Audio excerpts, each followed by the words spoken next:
gain, nigga that like not gain weight, the nigga that lost weight, lifted weights or some shit doing with some weight. So he big as hell, man. Man, they said nigga got muscles and shit, man. So he ain't bullshit this time.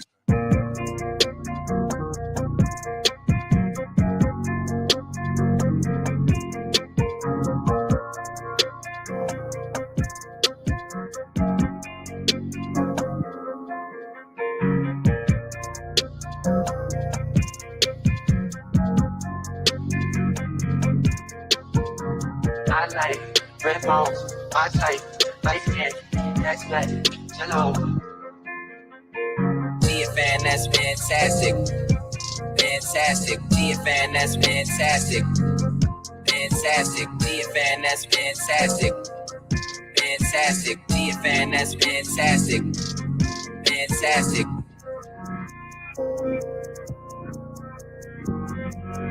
That's good, fantastic.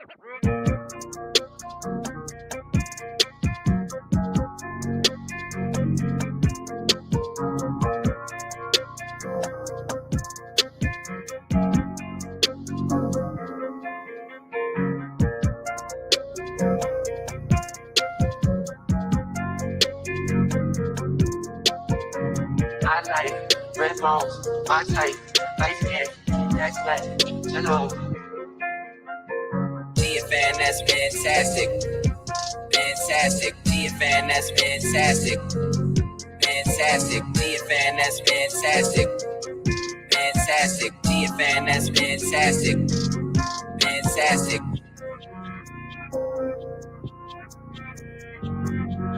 That's good, fantastic.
Yo, what up, what up, what up? Y'all know the deal, man. Like and share, like and share, like and share. So get this thing out everywhere. There's anywhere in the world you could be, but you'll be right here with me, BABG OG. And I appreciate y'all pull up on me, man. Hey, what's going on? Shout out to everybody in the building, man. Hope y'all are enjoying your Saturday so far. And let's get into it, man. 1 second.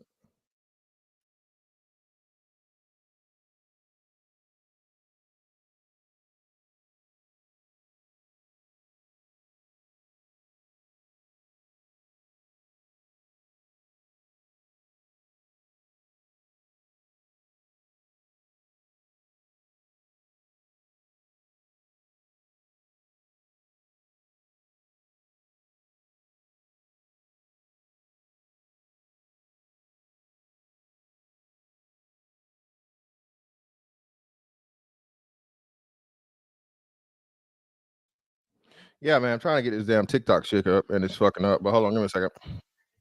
So hey, man, what's going on, bro? Hey, listen, man.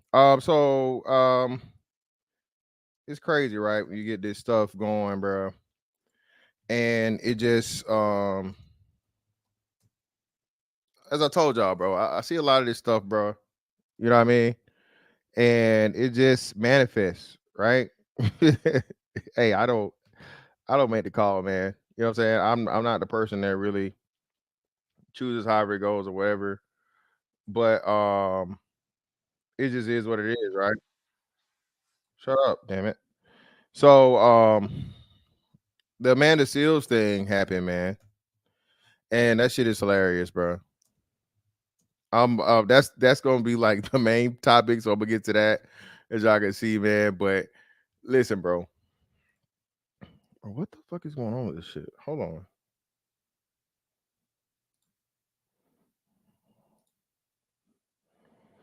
Mm, why? Okay. Why is it not let me log in? Let's see.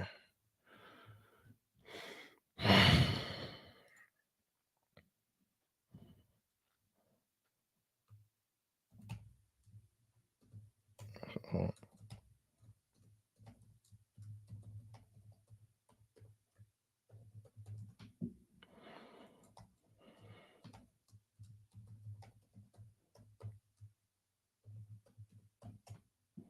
what the fuck, man?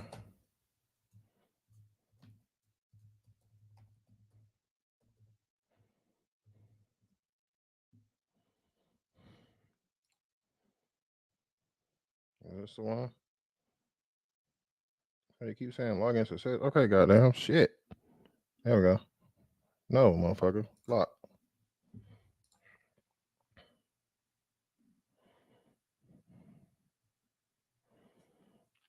So this whole stupid ass man versus bear shit, bro. Again, listen.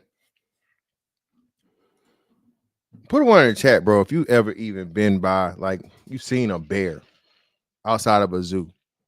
Put one in the chat if you ever seen a bear outside of a zoo.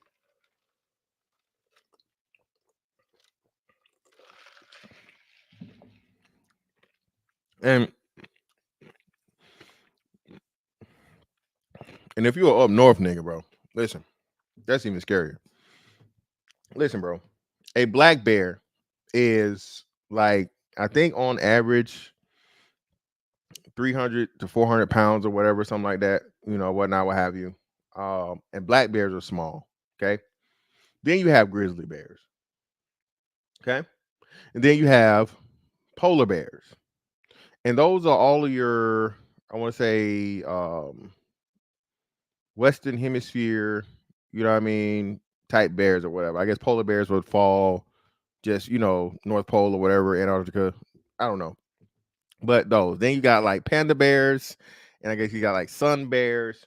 But bears in general, man, it's all for like, except for like pandas, right? They're omnivores. All right. You know what I'm saying? Fantastic motherfucking science class. Okay. We going back.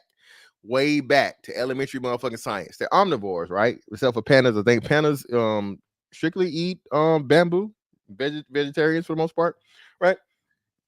But the majority of bears are omnivores, meaning they eat meat, they eat vegetables, grains, all this stuff, whatever. Pretty much, hey, the shit they come to.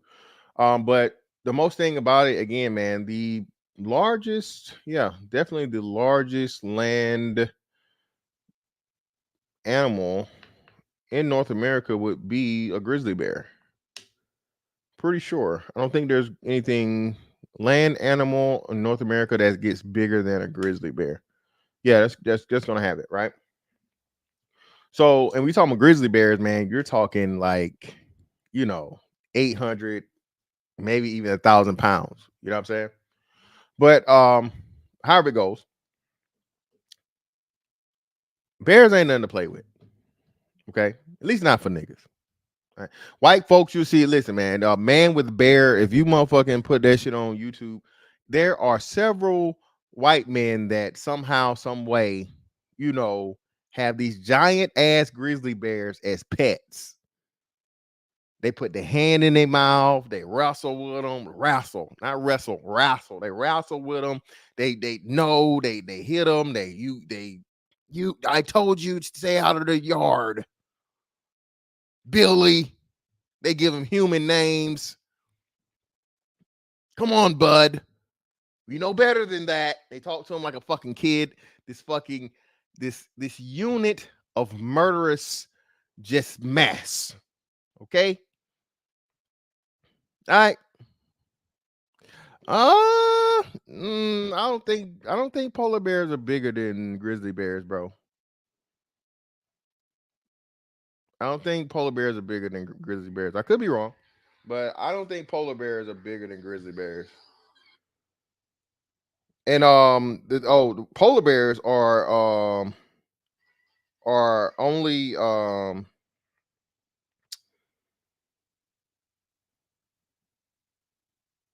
polar bears are only carnivorous, by the way. Polar bears eat only meat. Usually that consists of like seals or I guess walruses or whatever. But polar bears are exclusively carnivores, by the way. Fun fact. They are. Damn, that's crazy. I didn't think of, bro. Y'all ever seen a Kodiak bear? A polar bear is bigger than a fucking Kodiak bear? A Kodiak bear? Hold on, man. I got to challenge you niggas. Let's see.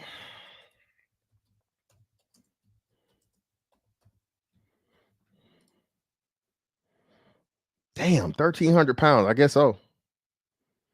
Shit. It's Kodiak bear. Kodiak bear. Yeah, see, that don't make no sense. I just told y'all. See, look. Now, why Google just proved me? Listen, don't y'all fucking challenge Fantastic, goddamn it. Listen. They said the largest motherfucking polar bear is 1,300 pounds. Google Kodiak bear. Don't play with me. I told y'all my favorite fucking subject was damn science. I don't give a fuck what Google lied. Google is wrong. Okay? And Google fucking directly can fucking look at it, Google it. So Kodiak bear. Okay? They're the largest bears in the world, with males standing over 10 feet tall and weighing up to 1,500 pounds. God damn it. Don't play with me. No, nigga. Shit me. Oh, let me share my screen. Y'all niggas don't play with me. Play with me, goddamn. Play with me. Like I don't know my damn animals. Like I don't know my animals. Yeah, maybe the largest carnivores. Yeah, maybe the largest carnivores. They're not the largest goddamn predator. That motherfucker still a predator. He'll eat your ass. Pause. Okay, we ain't talking motherfucking sexy red and Sukahana either, nigga. Bear eat your ass, nigga. The whole ass gone, not just the whole. It's this when the bear eat your ass, nigga, it's a little different. Human chapter, brother. I don't know. Bigfoot is what, 10 feet tall? So they taller than that too, man. You know what I mean? See, look, see, here we go. Stop it, man. Stop. Listen. Yeah, man, listen. Hey, you lucky if the shoes left, nigga. He only gonna leave his shoes if they like some motherfucking some Vans or some Vans or some cheap shit. Bigfoot is, I don't know, man. I don't know. But either way, this whole thing, man, this stupid ass, I'd rather be with a man versus a bear. I'm trying to find the original joint. Stupid ass women. Here we go.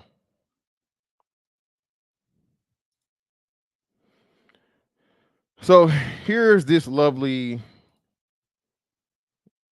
fucking thing of stupidity. And I keep telling y'all, man, it's a gender war. It's gender. You men want to keep the gender war going. You men you hate women, and you men, you this. Listen, man, come on, bro. What are we doing? But like to here go, man. I don't make this shit up. I keep telling y'all, man. Listen, men will never hate women because men men love pussy. Okay, all right. It's literally in your fucking genetic code. It's in your makeup. It's in your biology. It's you. Your body tells you, nigga. Okay, hey, we need some pussy. All right. So men are never going to hate women and come out here and be on this bullshit. Like I would rather be in the forest with a Komodo dragon. I'd rather be stuck on a lonely island with a Komodo dragon than a pretty bitch with some big titties, a fat ass, and just that wet vagina. Yeah. Give me the Komodo dragon. Said no nigga ever in life. Okay. Not even the gay ones. Ooh. Ooh, a bear. A gay, listen, this is what you're saying. A gay nigga not gonna even choose no bear or no shit that can kill him. Oh, what are we doing here, man? But y'all swear it's us. It's the men. Y'all, man, y'all are antisocial. Y'all not antisocial. Y'all are socially awkward. You don't know how to talk to women. It's all the men's fault. And then you get this dumbass shit where women literally, man, this is a thing. This is a whole trend. It's been going on for a week. I just got wind of this shit like with what yesterday. And I'm just like, what the fuck are we talking about, man? It's crazy. Tell them, Lauren. It's fucking crazy, man. This is crazy, baby. This is crazy. But let's listen to this nonsense. Or bad? Man is scary. With a bear. What I've heard about bears, they don't always attack you, right? Unless you like fuck with them. So maybe a bear. Depends what man, but probably a bear. 100% a bear, which is like terrifying to say, but Definitely a bear. Some men are very scary out there. a bear. I would say a man. Would you rather be stuck? And again, man, listen, you know when we say most, not all, you have to say most, not all. There's, again, good women do exist. Women that appreciate and understand the importance of men do exist. It's just a fact of the matter, like we said, man. They are a silent minority. They're a silent minority because they pussy. They don't want to be ostracized by the sisterhood. They don't want to be castigated. They don't want to be called out. They don't want to be bullied. They don't want to be the woman that's out here fucking praising men that most women hate. Or like I said, the loud constituency of fucking women hate. Okay? All right, but yet and still we know, hey, their roles get old. And they got nothing on that pole. Okay? Eventually that role's gonna get old and it ain't got shit on that pole. All right. So again, man, it's a very, very small percentage of women that will even publicly, you know what I'm saying, admit their understanding, their appreciation of men, right? Compared to these women that get out here and say some shit as crazy as like, bro, a woman don't even want a spider in the house. A dog get loose in the neighborhood. Like, and you're talking about a bear? A bear.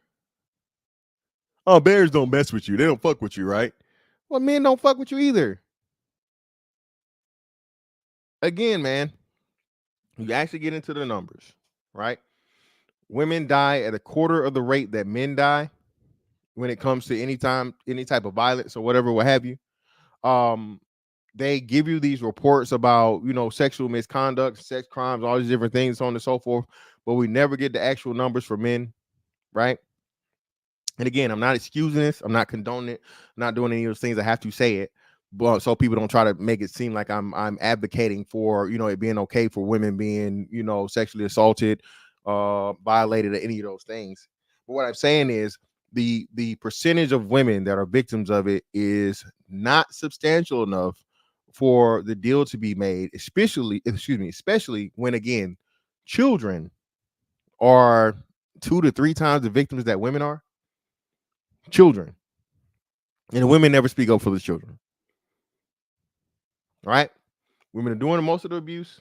And that's child abuse and all these different things. I'm not saying strictly sex crimes and all these different things, but women also introduce the men that are not the fathers of the children that are perpetrators of the abuse that are not the mothers, right? So again, man, we really start looking into this stuff. Why do we always get into this thing about where, men are just out here again, on some mystical, I came in with my dick in the hand, pussy crook type shit? Again, no, man. This thing, and I have to start looking at it to where, well, whenever they give you these numbers about 1 in 5 or 1 in 4 or 1 in whatever, percentage of women have been, whatever. Well, again, these are women that are giving their accounts, but if you look up the police reports, it doesn't match that. You know what I'm saying? And at this point in time, there's no way that you can claim or say that we, especially America and most first world societies, man, as to where there should be any stigma for a woman actually going to, not only report it, but get a rape kit done or any of the things in order to prove beyond a shadow of a doubt that, something was done to her, um, you know, in a sexual manner. You know what I'm saying? But keep running with this narrative and we keep trying to make guys the bad guy, guys the big bad wolf, guys the boogeyman. You got a penis and you're just what's the name say? They turn the lights out and they can't wait to rape. Whoa. They turn out the lights and they can't wait to rape. What the hell just happened? Oh, come on, I'm freezing up. My shit freezing up. Hold on, y'all. I'm having technical difficulties. Give me a second.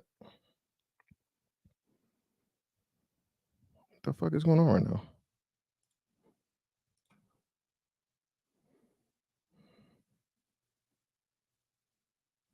Whoa. Now, you got too much dip on your chip. Listen, man. Listen, that's what Shorty said, man. So as soon as the lights go out, man, niggas can't wait. Like, you don't turn off a light every night. You know what I'm saying? Like a woman ain't closing up shop at the restaurant working with a man and you got to cut the lights out before you walk out, turn the open sign off. And she make it home safe every night. The dude even makes sure she makes it to her car. He ain't even trying to get no pussy. Just doing his deed as a man. Let women tell it though. Again, man, the most dangerous fucking shit you can ever be around is a man. And that's crazy. Far more men protect women than men harm women. Okay? And that's just from a career standpoint alone. Police officers, firemen, paramedics, nurses, doctors, there are far more men that protect and you know what I mean? And even like you say, in the worst case scenario, help women out after attack. No one wants that, but hey, it's no perfect world. Things happen.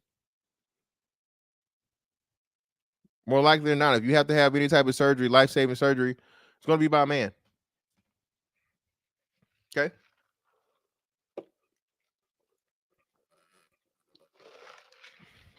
Right. Yep. Military. 80+% men. So again, man, this whole thing about a man versus bear and men can't do this and men can't do that. And let me see this stupid shit real quick. I'll find it on here.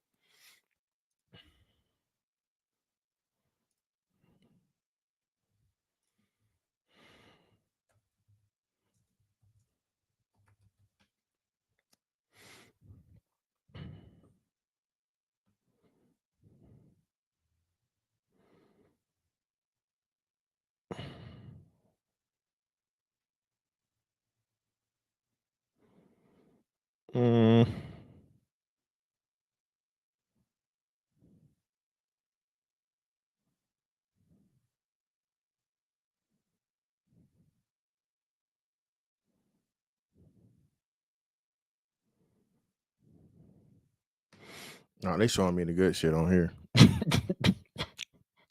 The TikTok shit ain't coming up for real. It's just like men fucking what's the name with bears. Hold on.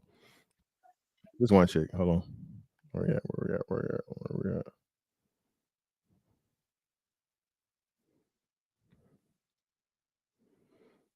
Well, we can just here we go. And of course, here we go. Listen. Fair use, by the way, fair use. And of course, look at the person that's going to say this ridiculousness. The person that has one of the least worries of a man choosing you out of all the people to violate. let's just look at this first. Let's just look at this first. Ma'am, stop.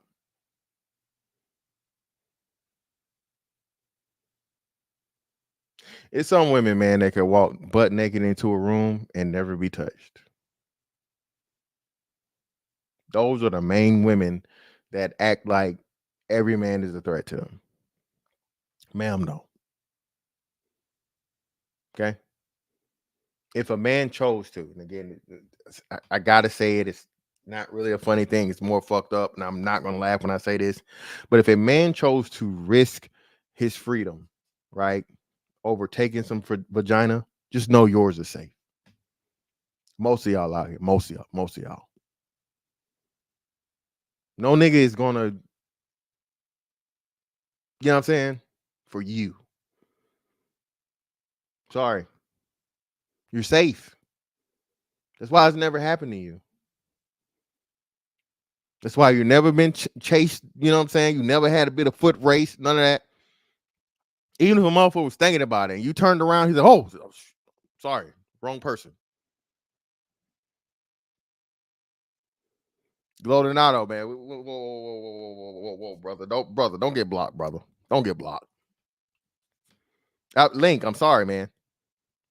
Hey, more for your mom. Hey, listen, man. Listen. One of the scariest stories I ever told. This chick wasn't, she wasn't unattractive as far as I know, but listen. Sexual violation fantasies are a real thing. And the crazy thing about it is, you know, if you fit a certain demographic, for some reason, they want your ass to do it. Now, I've never been approached by this. I've never been approached with this. Not me. Never done it. But there was a dude that was in the Navy. And he said, hey, they was out or whatever, la, la, la. And you know how people do shit, they kick back or whatever, you know, drinking, talking, bullshit, shooting the shit, as they say. And this girl just blurted out how she had a sexual violation fantasy. And he said, while she was doing this, while she was explaining this, she was looking him dead in the eye. Looking him in the eye when she said it. Like, Yes, Daddy, come get this cooch. It's hot and ready like a Little Caesar's pizza, baby. Hot and moist. You're gonna have to lay me on a towel. Let me bend these legs back like a paper clip, bitch. Daddy, come get this cat. come take it, nigga. Come take it. Somehow, some way, this nigga, he went through with it. Okay. Now, mind you, again, this is a fantasy. This is something that she said to him, you know, overtly, but, you know, out in the open publicly, but around a group of people, but it was directed to him. He said somehow, some way, he fucking, they were staying at, you know, a little spot or whatever, you know, it was like a debt or some shit, right? So he went to her spot,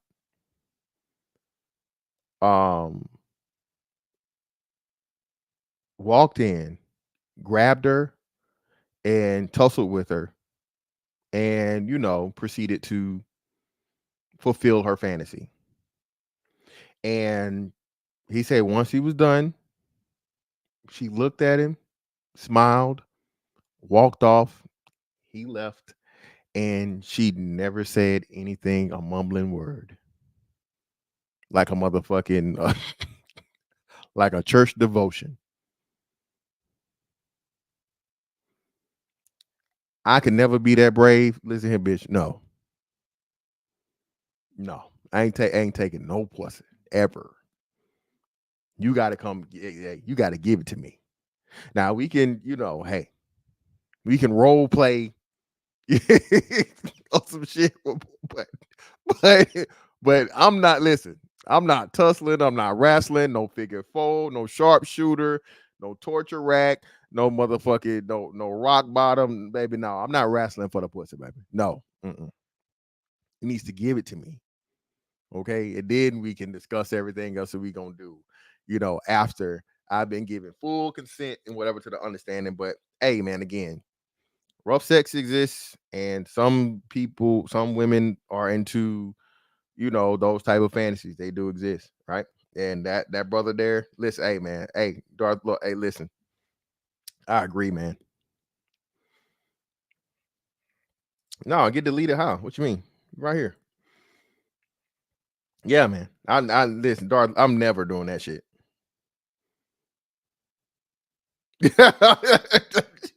Use a damn lie, brother. I ain't tussling nothing, brother. I ain't tussling nothing. Yeah, man. I got a big elbow and a big leg drop. No, man, I'm good.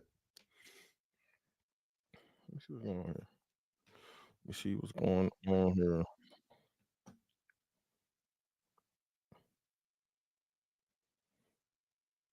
Nah, you here, bro. I don't know what you're talking about. I told you we can see you on both. I can see you in StreamYard and the regular chat. But yeah, man, let's listen to this nonsense.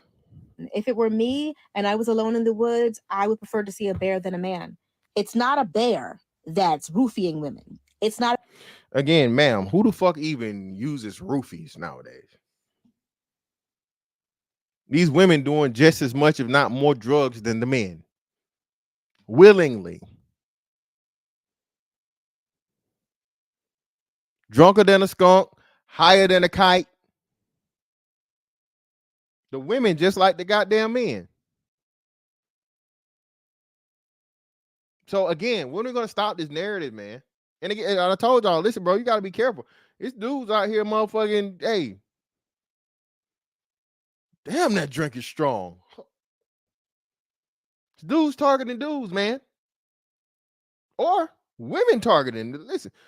Shout out to all the passport bros. Listen, man. Ask a nigga that's done been motherfucking scoped, man. Do you have your passport? Did you get your shot?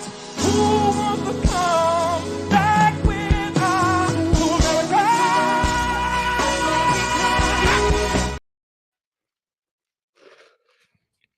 Y'all know what's crazy? What's really crazy to me? That shit hadn't hit the United States yet. That's what's crazy to me. That scopolamine shit hadn't hit the United States yet, bro.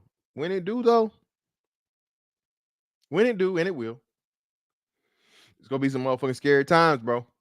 Scary hours, nigga. No Drake. Telling you. You say it's here? It's here in the States? I ain't heard about it being happening in the States on E-Man Perry.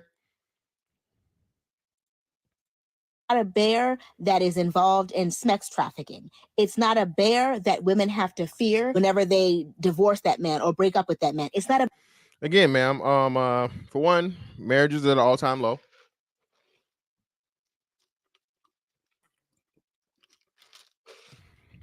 Then two, I would need you to give me the percentages of marriages or divorce that end in a man that's actually being violent to his ex-wife. I need the stats on that.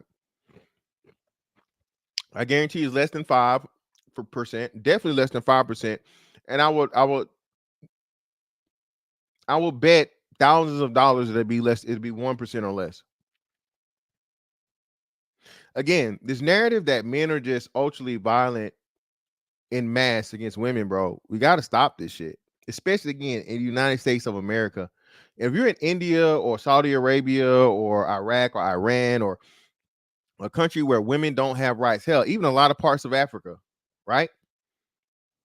Right? To whatever a man does to a woman is motherfucking okay.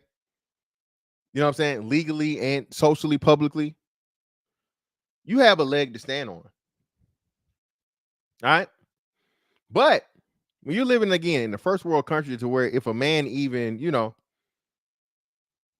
not to mention strikes you, but let's say he grabs you too much and leaves a mark on your arm. And all he did was grab your arm, but he leaves a mark, he's going to jail. And possibly could be fucking found guilty of domestic violence, which eliminates him from being able to own a firearm, which eliminates them from a lot of motherfucking job opportunities and career opportunities. You can't do anything with kids, you know what I'm saying, on an official basis. A lot of different things. So again, when American women try to push this narrative that even a substantial amount, not to mention the majority, the narrative is that the majority of men are violent against women, when again, it's not even a substantial amount, it's the fucking a major minority. Okay, there's a very, very small percentage of men that are violent against women. These are facts. This is what the numbers and the data says. Oh, well, all of it doesn't get reported. Even if you multiply it times 10, it will still be minuscule. Still be minuscule. Okay?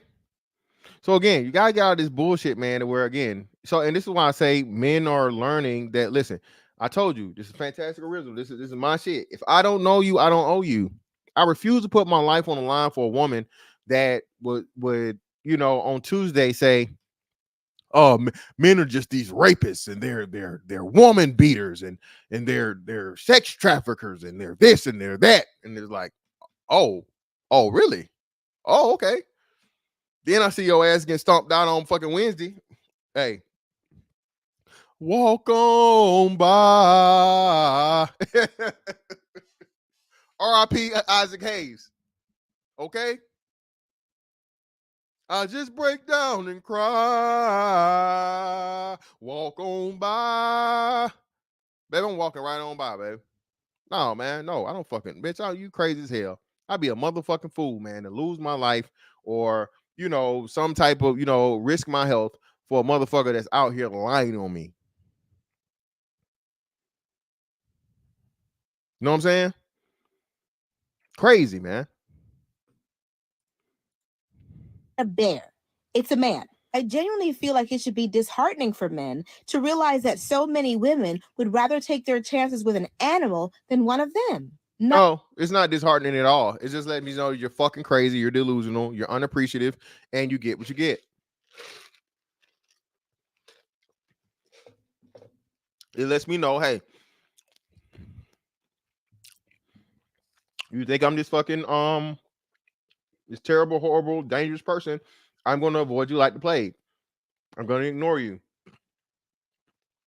I'm not going to open the door for you, because you may think I'm trying to get, get close to you and grab you as you pass through or as you pass me by. No, I'm going to stop my manly duties because they frighten you. They make you concerned for your safety, and I don't want to make you uncomfortable. Not to mention, I don't want to be falsely accused of something, because Lord forbid, like you say, hey, I'm opening the door for you, and you somehow brush into me, or he grabbed me.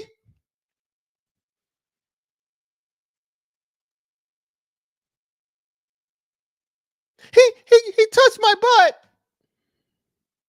Ma'am, what? And again, as we know, black men especially, when it comes to any type of sexual impropriety, you're guilty until proven innocent. And even when you're proven innocent, you're still guilty,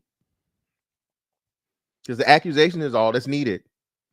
What's the brother's name? I always forget his name. The brother that did the Nat Turner movie. What's his name, y'all? Help me out. Yeah, do me a huge favor, man. Hit the like button for me. What's the brother's name that did the Nat Turner movie?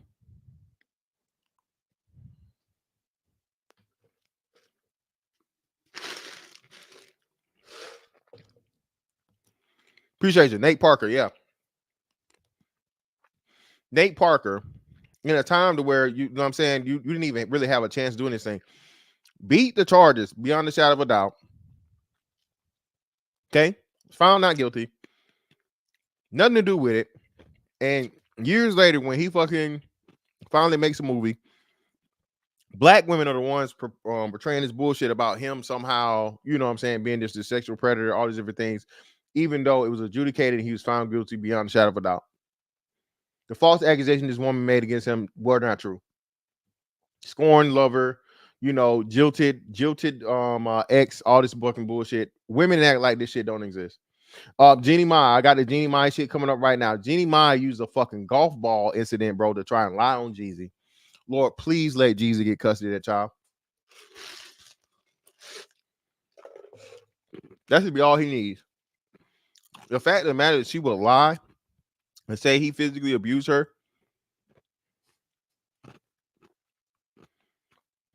Publicly to try and ruin his image. You know, again, the typical black man trope. And this is why I tell y'all, man, listen, I don't praise other races of women. You know what I'm saying? I don't keep telling y'all this shit. Asian ain't better, white ain't better, they women, bro. If they get embarrassed or they get in a situation where they can use their femininity, you know, and their weakness, they will. They'll do it. They will lie. A woman will lie quick, bro. Most of us have seen it. Some of us firsthand, unfortunately. But we'll talk about it later on. This that's wild. Can't Chan the Snowman is wild, bro. But hey, it's accurate. Shout out to Jeezy, man. Shout out to motherfucking Mac Town.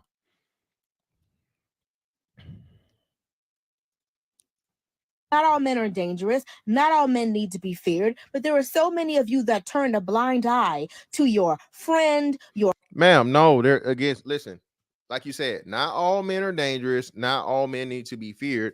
There's not a lot of us that turn a blind eye because, again, there's not a lot of men that are fucking predators. There are not a lot of fucking creepy ass niggas that's out here, again, just doing wrong by women physically and sexually. I'm gonna say this again. Less than 1%. Okay? And most of the time, if they're doing it, they're not here in broad daylight, just, you know, i.e. the motherfucker that just found the girl that's killed the girl on the first date. I think he dismembered her body. That's another thing I want to talk about. Black women out here talking about they gotta, I gotta text my friend your tag number and you know, to let you know, take a picture of you to send to my people because I don't know you like that. Bitch, I'm ending the date right there. I'm ending it right there. Bitch, if you ain't safe with me, you too good. Hey, you don't need my money. You need my time. You don't need my any of this other shit. What are we doing? What are you talking about? Crazy, bro. This is the shit that women will say to men in real time. Like, bitch, well, you know what? Goodbye. Good luck making it home safe. I ain't worried about it. You know what I'm saying? It's crazy, man. But the white man, though, oh, he's so great. He's so this, and he's a fucking serial killer. He has bodies in the freezer, in the backyard, in the basement. You know what I mean? Y'all treat niggas like they, you know what I mean? Like, bro, I'm not doing this, man.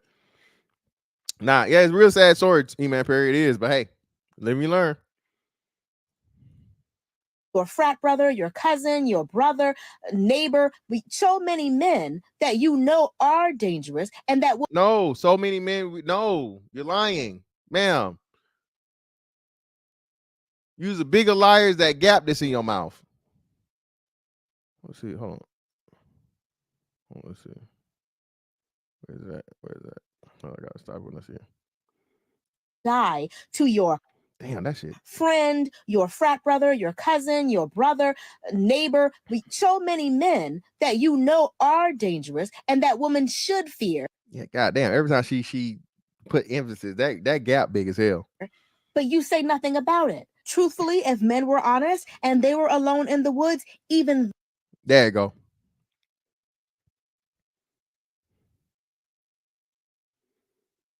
You got to floss with a jump rope. Again, ma'am, you don't have anything to worry about. Why are you even speaking? I'm sorry. No. Your vaginas is one of the safest ones on the planet. They would take their chances with a bear than another man. No, the fuck I wouldn't. As a man, no. I want no parts of a fucking bear. Be it black, be it brown, be it polar. The only thing I'm almost fucking with is a panda bear. And I know y'all saw that fucking video where the little Chinese dude was trying to be funny with that panda. that Panda grabbed his ass. No kung fu. Panda didn't need no damn kung fu. He bit down that goddamn Chinese man that was playing games. He learned something that day.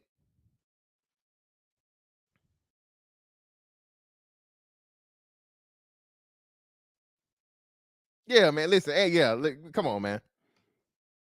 That too. Hey, listen, shout out Quan and Bill Quan. Those are the ones they love. Quan. Shout out Quan, man. I'm glad Quan brought this up. Listen, so which is it? So are we supposed to care about the brothers and the cousins and the uncles and all these guys that do all these violent things against women, or the women that love the nigga that do violent things against women that are in prison? I mean, damn, if you love a murderer, you gotta love a nigga that beat bitches, right?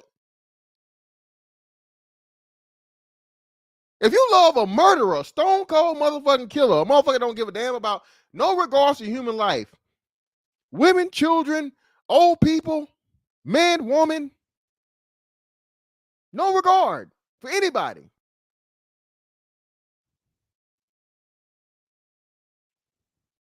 Y'all change that for niggas that just whooping on bitches? Of course not. Y'all can't praise the jail and prison niggas and then motherfucking tell us to, like, bitch, which is it? Oh, listen, drug dealers are the light, man. We ain't talking about the drug dealers though, watch game. We talking about the murderers, brother. The killers. And speaking of killers, you niggas in here, goddamn, bro. Come on, bro. It's just disrespectful, bro. Come on, let me see. Bro, I got 71 likes and I got 140 people in here. Nigga, this ain't up, bro. Come on. Even the Lord, I'm like the Lord, man. Okay, at least missed by 10%. Okay, can I have 10% of you niggas not? You know what I'm saying? All right, 10% of y'all just not hit the like button instead of 50. This is a fucking clearance sale, man. Come on. Speaking of motherfucking killers, if you lie, you steal, because you niggas definitely steal. You steal, you kill. All right, what we doing? Hit the like button. It's free.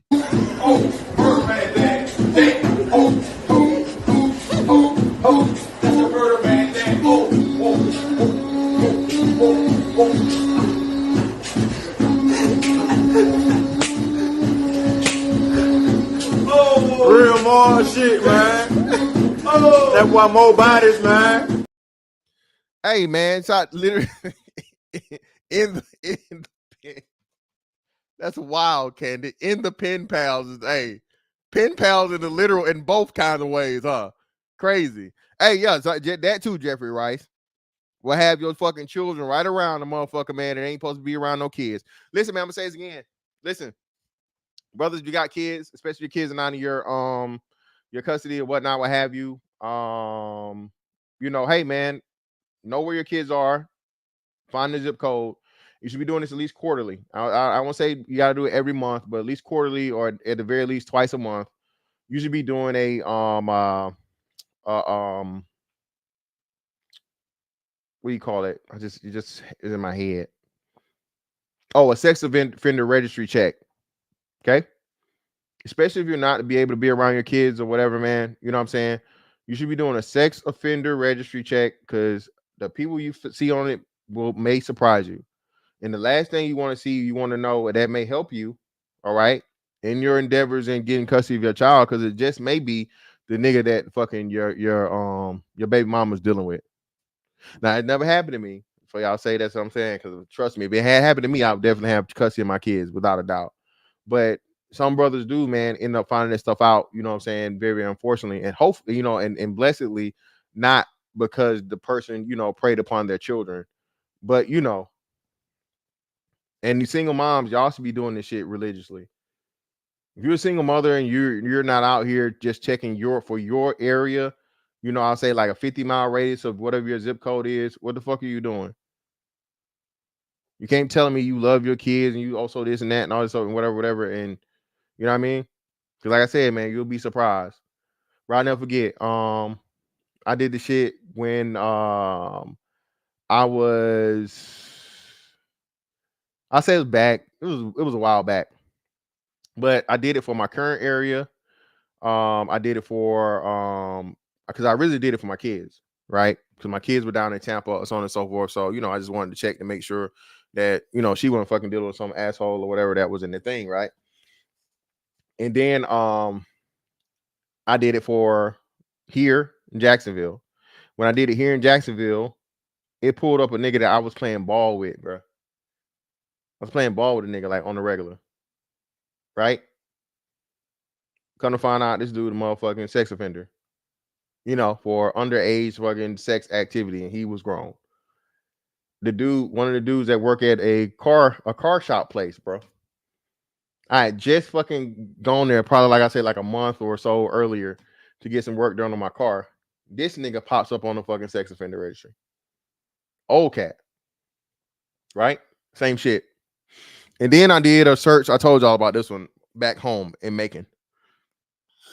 Just for shits and giggles to see, you know, if any of the motherfuckers I grew up with and I knew were on there. And true indeed, this one motherfucker was on there, bro. And I told y'all when everything happened, it was like a thing. But listen, if you got this couple that's just, you know, all lovey-dovey, they always taking pictures and, you know, perfect family, perfect marriage, all this stuff, and then they just divorced and ain't nobody said nothing, ain't been no warning, no nothing, no just you know, happy today and divorced tomorrow.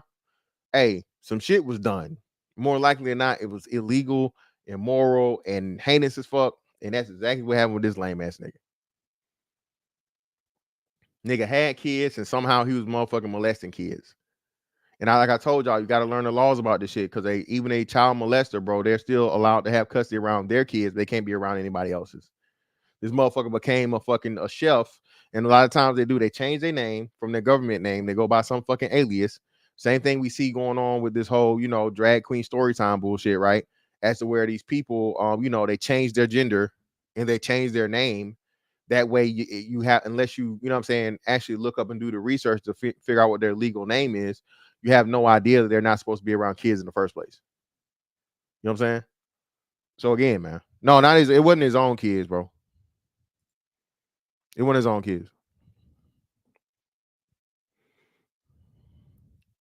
But where's the bear? Okay, cool. Hit the like button, people. Hit the like button. Come on, man. We still ain't at 100 likes, bro. Come on, bro. What is we doing, bro? Hit the like button. It's free.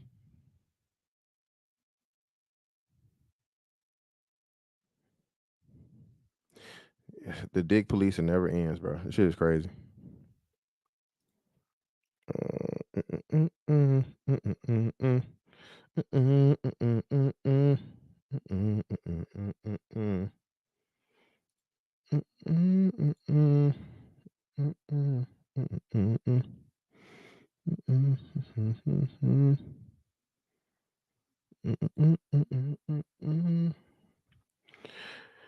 Well, the man versus bear shit, ridiculous. More narratives to push of men just being these, you know, predators against women, you know, physically abusive, sexually abusive, all these different things, so on and so forth. Listen, man, fall back. I'm telling y'all, dog. All right. You don't know that woman, bro. Don't, whatever. Of course, I'm not saying being an asshole. I still do just like, you know, simple courteous shit or whatever. But bro, it gets harder and harder every day. I'm telling you, dog. It's a day and an age where I will hold the door open for a woman, bro, and she will go through it, not say thank you, nothing. Not even look back. Okay. All right. She's aggravating. It's annoying. It really is. But let's get to the main motherfucking event, man. Let's get to what we all came here for. Now, Fantastic told y'all about, was talking about this a week ago, remember? A week ago. And lo and behold, Shannon Sharp decides to fucking interview what I would call a narcissistic sociopath. Okay. Amanda Seales. Oh, yeah. And tortured mulatto, most important. So, Amanda Seales is the ultimate example of a failure of a woman. She light skinned, she was pretty, she had talent, all these things going for her, but yet and still, she's now 40 plus, single. No man would dare to even care. Like, that's some pussy you turn down altogether, bro. It's a headache. Why? Because we seen what she did, the lie that she would tell on a man, simply because she did not get the attention that she wanted, she felt like she deserved. She tried to ruin a man's life, his reputation. One of the again the one of the rarest men to ever fucking exist, and she lied on this man, forcing him to defend his own honor against motherfucking baseless, accusations. And she had no issue. And then again, being a bitch and an asshole and arrogance, like something was done wrong to her, because people started calling her out on her bullshit to get mad at everybody else. And here this bitch is mad again. Here's this dumb bitch again. It's everybody else but me. And even crazier, y'all, who the hell been motherfucking listen, bro. I ain't gonna even I can't do it. Oh, I can't do it yet. Tom, listen. Let's get into it, man. So we're gonna play a couple of different things first. Then we're gonna come back to the main part I gotta focus on. And this is Amanda Seales in a fucking you know what I'm saying? This is Amanda Seales in a thing, man.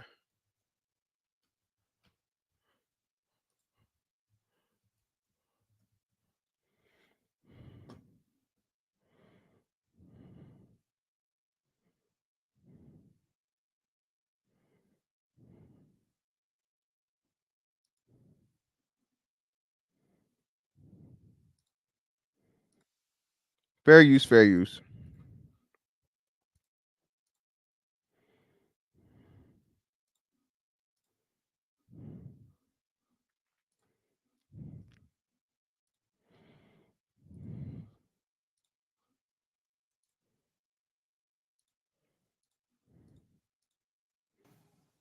Read a lot that you weren't well received. Do you know?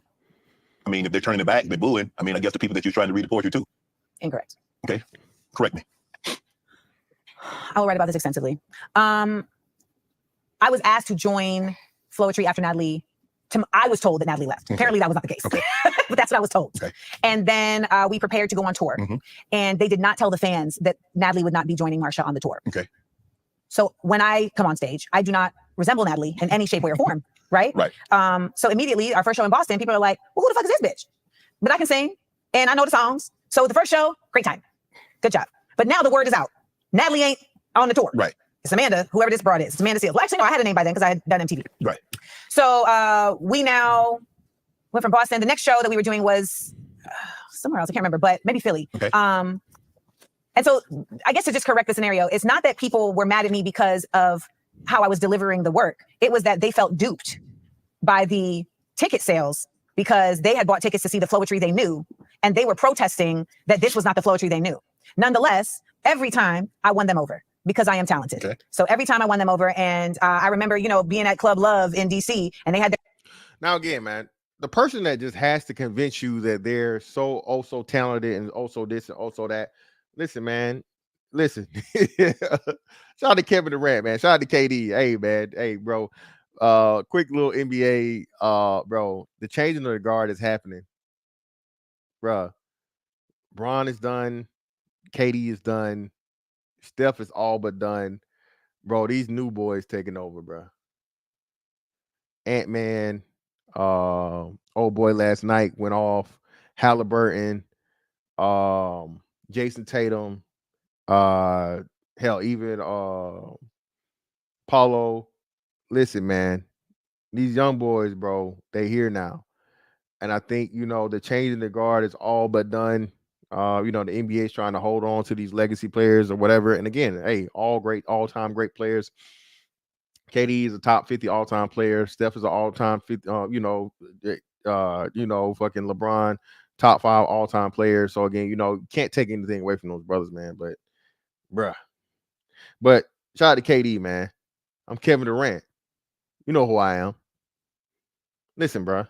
You don't have to constantly remind motherfuckers of how talented you are, or whatever, when it's just that. Okay. But again, a person that doesn't believe themselves or whatever, bro, they gotta do it. They gotta let you know that that motherfucker, they this and they that. And look, bro, it speaks for itself. If you're funny, people gonna tell you you're funny. You gotta convince everybody else. They're gonna tell you that. If you're intelligent, people gonna tell you you're intelligent. They're gonna see it. It's gonna be undeniable. They're gonna tell you. You don't have to tell everybody else. You're not to convince. So again, when Amanda Seales, one of her biggest parts of her personality is her coming in the door and pretty much running down her fucking resume. I did this, I was on that, I was on this, I can this, I can that, and this, I can, and I'm all these dreams, I'm educated and I'm knowledgeable, and I'm, baby, calm down, shot it. Like, hi, your name is Amanda. My name is my name. Can we start there? Not immediately, motherfucker. You know what I'm saying? Bitch, this ain't LinkedIn. I'm not offering no salary. This ain't no interview. Can we just, you know what I'm saying?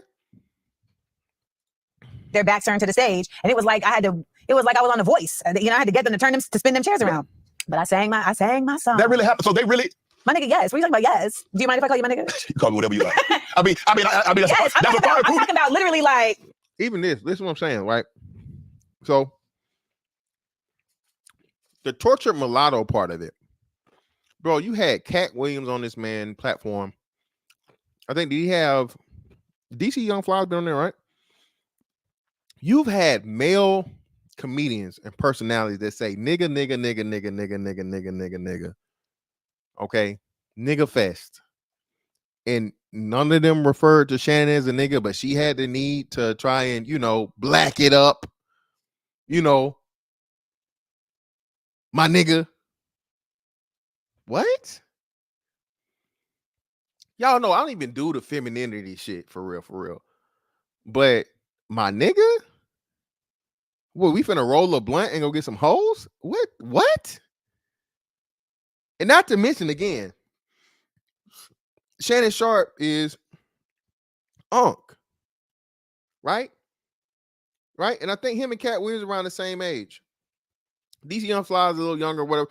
But I've never heard another black man refer to Shannon Sharp on his platform as my nigga. Oh man, so you being over you, blah, blah, blah. Nah, nigga, am I wrong? My nigga? Tortured mulatto. She has to be the blackest motherfucker in the room. She got to be the coolest. She got to know all the fucking lingo. She got, you know what I'm saying? She got to be the blackest motherfucker on there because, again, she's insecure with her fucking blackness. This is why she's pro blackity, blackity, black, y'all. Yeah, bro, not even rappers. Thank you. Like, come on. And you? What are we doing? And then I'm over here, all you gotta do is say yes. And they like, can't deny what you feel. Let me undress you, baby. Maybe this little skinny lights. You all pitch right now, baby. You're not fucking with Marsha Ambrosius. Listen, man. Marsha Ambrosius, that right there, bruh. When I tell you Sade Kid, bruh, that's one of the most underrated vocalists, mainly because she was a UK chick and she had, weight issues and so on and so forth, and a lazy eye. Marsha Ambrosius, bro, she was bad, bro. She was down bad, bro. But then they had to lose all that weight. When she lost all that weight, bro, she was all right. She was cool. And I think they, kind of fixed the lazy eye, whatever, so on and so forth. But she got married and she got happy, she got big again or whatever. But bro, the thing she did with Tank, I don't know if y'all seen it, bro. Just acapella, bro, and then just her tone voice, her regular tone. She has like a deep voice, speaking voice, but then her singing voice, high fucking soprano, any and every note, bro, tempo, bro. Shorty, like, so come on. You know what I mean? What we doing? All right. You were being carried, Amanda. You're being carried. Stop it. Skin bitch got something with her. Yeah, that really happened. But I wasn't doing poetry. I was singing. Okay, so you with them like, okay, they like that. They like Amanda. Okay. Yeah, but Marsha never made it any easier. Why?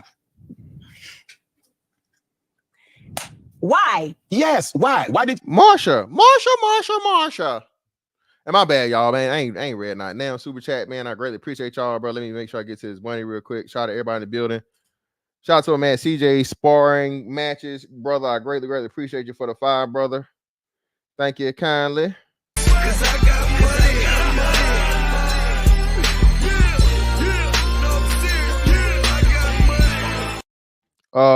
What's up, fantastic, bro? First time on the panel yesterday, but I appreciate what you do. Hey, man, I greatly appreciate you too, CJ, man. Appreciate you, bro. Shout out to Hamp, man, for sure. Shout out to my man, Mr. Pookie and Ray Ray for the $5.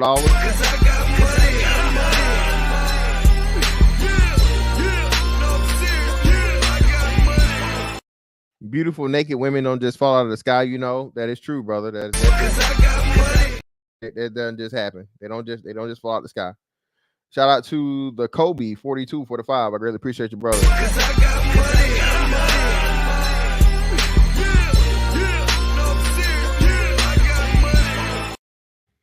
People like her can lead with humility, kindness, respect, wisdom, or perspective.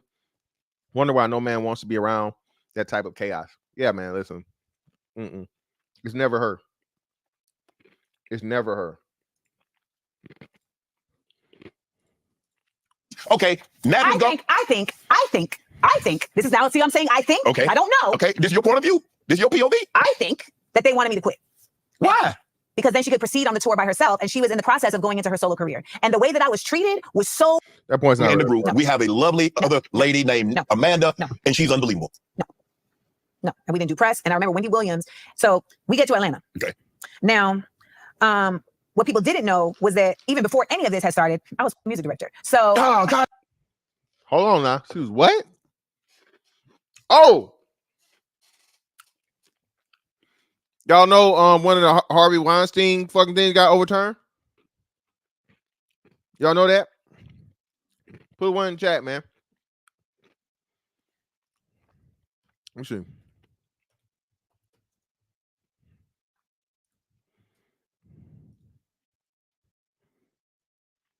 New York rape conviction was overturned. In in New York is one of the main places they were using to pretty much stage this whole Me Too bullshit rally. I'm gonna say this again, man. Listen. I'm not condoning what Harvey Weinstein did, but everyone knew who Harvey Weinstein was. Women said that they were propositioned by Harvey Weinstein and they turned him down. The women that agreed to the terms and accepted sex acts in return for career opportunities, there's no victim in that. He had a choice. He didn't force you to do anything. You paid with what you thought you had to fucking bargain with. And I'm telling y'all, man, a lot of this shit is going, listen, you can't pay with your pussy and then have motherfucking buyer's remorse. 10, 20, 30, 50 years fucking later. Can't do that shit, bro. Can't do it. What you talking about? Well, not Bill. Bill been overturned, Lemaire. Brother, Bill been back home, brother. State of Philadelphia said fucking, Bill, you a little late there, good fella. Larry Legend, yeah, it's one. Trust me, believe me. That's gonna serve as precedence for other ones. He got enough money and other shit, bro. Yeah. Money.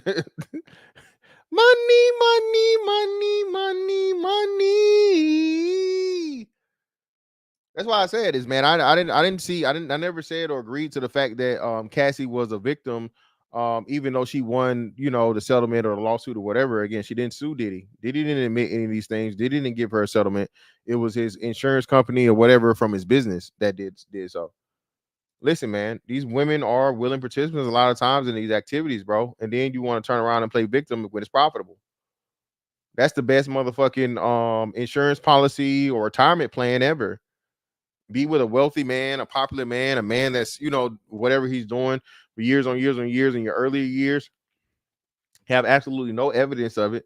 No verbal, no, I'm saying no tape recordings, no voice recordings, no video, no none of that. And just come and say, hey, he forced me to do these things. You know what I'm saying? Even if you were a willing participant, it's gonna work. Nah, he's still locked up as far as I know. Yeah, he's locked up. Lemaire, I think Bill did what a little bit over 2 years, if not 3. Someone correct me if I'm wrong. Bill did like over 2 years, man. They had an appeal. That's the fucked up part about the appeal process, bro. The appeal process does take a little while. But again, the state of Philadelphia, not Philadelphia. It's stupid right now. The state of Pennsylvania said he should have never been charged. He should have never even been charged. 3. Appreciate y'all, man. 3 years. He should have never been charged. The case should have never been heard. The evidence should have never been allowed. All these things, but the damage was done, and it's purposeful. Because again, once you're, what I'm saying, everybody, no one's going to see that the case was overturned. It's just the fact that he was found guilty for, and then sealed records were, what I'm saying, disclosed to the public that the public should have knew about. You feel what I'm saying? So that's what I'm saying. Come on. Now hold up. She said she was fucking the music director.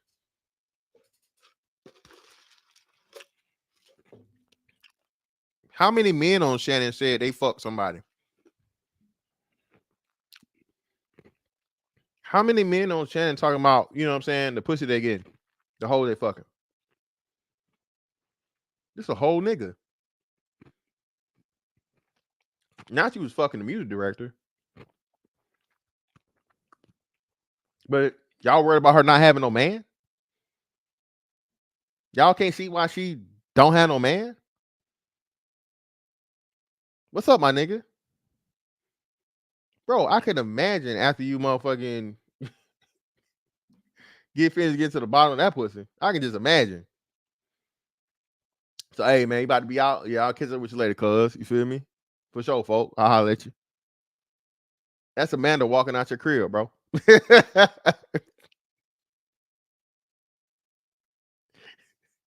Ass, titties, pussy, you done had all of that, bro. And she talking to you like y'all, you know what I'm saying? Like y'all about to go on the block and sell a motherfucking pack, bro. Listen, bro. Listen. Cortez, this is crazy. Bro, this is bro, listen. I was fucking the music director at 40-plus-year-old black woman that's so educated and this and that. What's wrong with y'all niggas? What's wrong with you? What's wrong with you? What's wrong with y'all? You niggas are crazy. Bruh.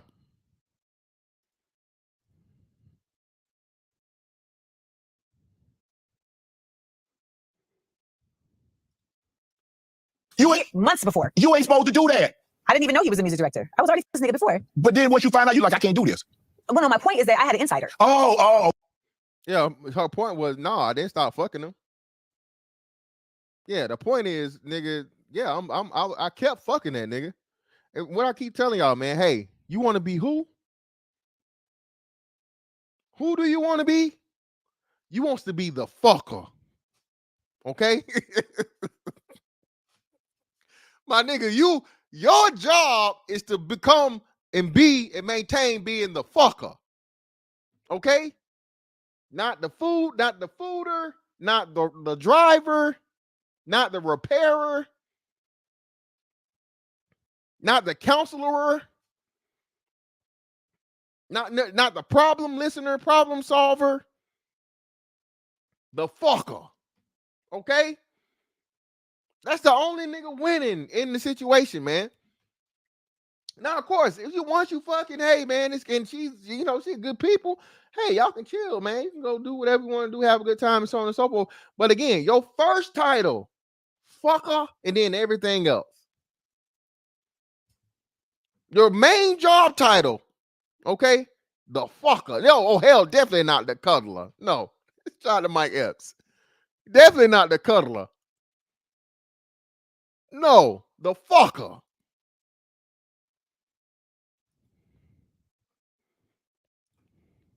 Okay. So you have some good intel. Okay. That's all I'm saying. Yeah. So so he gonna tell you everything. All you gotta do is say yes. Can't deny what you feel. Let me undress you, baby. So he's telling you. So we're in Atlanta, and I had a solo song that I would sing. It was one of my songs. So we're in Atlanta, and after rehearsal, he pulls my coat. He's like, "Hey, she's trying to cut your song," but she didn't tell me this. He's like, "She literally cut your song from the set list," which would mean that we would be in the middle of the show, and I would realize that my song is not happening. And you gonna be out there like, "Dad, where's my song?" So I said, for sure. Okay. But now we got to get in the car together. Me and Marsha, we got to get in the car together to go back to the hotel. Ooh. On the way to the car, my boy Dwight Willisey texts me and says, "Hey, you listen to Wendy Williams?" Also, like, why am I just casually listening to Wendy Williams? But he's like, "Turn on Wendy Williams." Natalie is on Wendy Williams. Natalie is on Wendy Williams talking about the real flow tree. I don't know who this Amanda is. I'm not sure how she got involved, but I am the real flow tree. I am the real flow tree. I'm working on my accent. I'm the real flow tree. And so if you're going to these shows, just know you're not supporting the real flow tree. We're sitting in the car. And I just found out you're trying to cut my song. And I said, "Did you try to cut my song from the show?" I don't know what you're talking about. I said, "I was told that you're trying to cut my song from the show." She's like, "Who told you that?" She actually didn't ask. To my recollection, she didn't ask. But nonetheless, it was just like, "I want my song in the show." Mm-mm. And so she's like, "All right, whatever." But now I'm seeing from Dwight that like Natalie is on Wendy Williams talking crazy. So I run up to the room. And so now I'm like, "Yo, apparently Natalie's on Wendy Williams." So now we turn the shit on in the car. We sitting in the car, listen to this. She ain't saying nothing. We get to the hotel. I go to the room. I'm still listening. Natalie is burning me up. She's like, "Amanda Seales is not real. She's fake. This is all fake. So now Marsha calls me like, "Did you listen?" I said, "Yeah, what you gonna do about it?" Nothing. I said, "Oh, okay." And this is a trend of me not being protected. Right. Okay. Did you actually think she was gonna protect you, considering that she had never given you the proper recognition, the proper identification? She never given you the proper. I shouldn't have, but I did. Okay. I shouldn't have, but I did, because I always expect, and this is also a flaw, but I always hope for the best in people. Because Shannon, you hope in people what you do yourself. We talked about this earlier. We gotta stop that. I know, but it feels so defeated to do it. But it's true. But it feels like you're giving into it just feels like you're giving into the worst parts of existence to do it. That's what it feels like. Now she's a victim. A perpetual victim, man.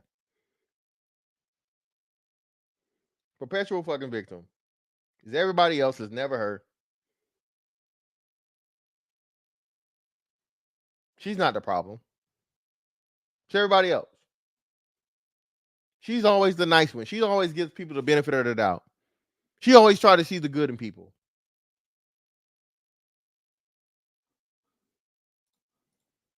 It feels very nihilistic to just really give in, but it is the only way that you can really protect yourself. And my co-host Supreme on my radio show, always, he'd be like, "Amanda, most people are full of shit. If you would just accept this, you would have such less heartache." And I'm like, "I know, but so I just want them to not be." So now she didn't do nothing. Yeah, well, she didn't do anything.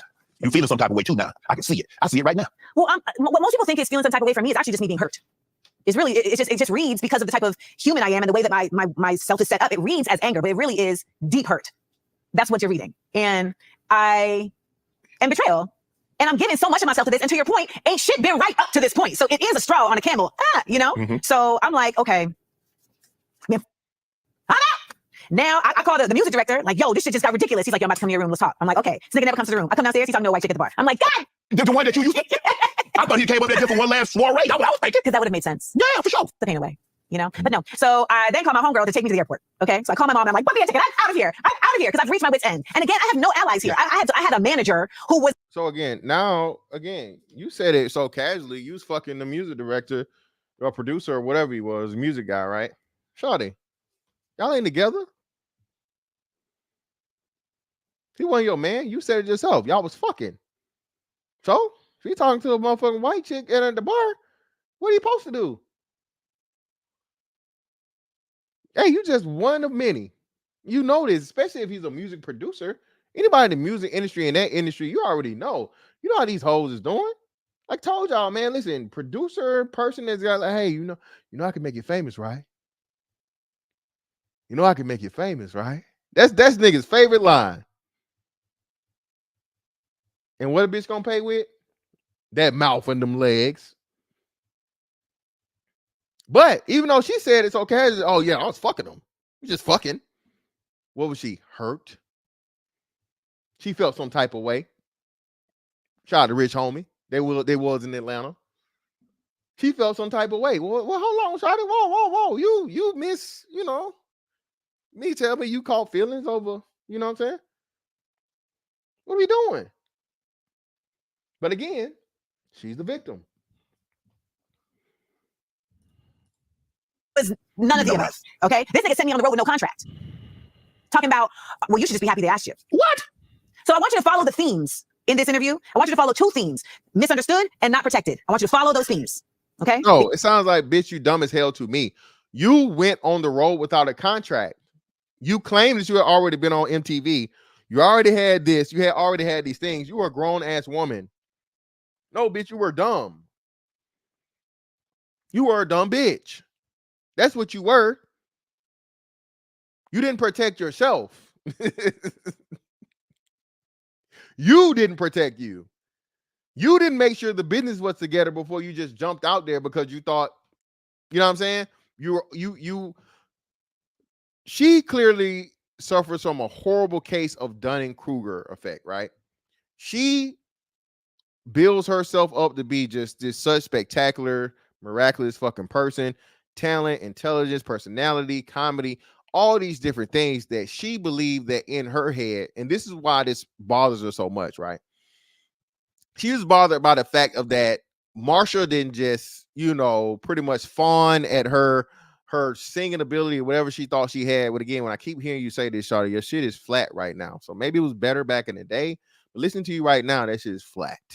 All right. It's no. All right. But whatever ability she thought she had, she thought she was going to be so good and she was going to be so overwhelming that Marsha would just accept her, and then you'd be her best friend and promote her. They're the new Floetry and everything's great because she's so great, right? People are going to notice and recognize who I am and what I bring to the table. They're going to push me out front and they're going to offer me the deal of deals. But no. No. Your pussy wasn't even that good, man. Goddamn, what you talking? This bitch that tell you, man, yeah, you know this pussy good. Oh, really? Who told you that? I mean, it's all right. It's okay. I don't know about the good. It's all right. It ain't bad. I ain't gonna say it's bad, but good. Exactly, Watch Gamer. Exactly. Shout out to man, Prime, man. Exactly. Listen, man, they swear it be us, man. They swear it be us, Prime. They swear it be us is killing the confidence of these black women, these black girls, and talking about their looks and all these different things and trying to tear them down. No, this shit starts with black women and again themselves.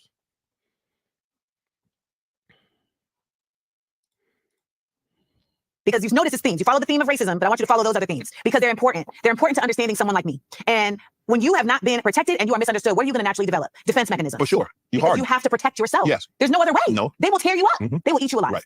And if you're creating these things also within the context of autism, within the context of already speaking a certain way, thinking a certain way, you are setting yourself up for a very hard road.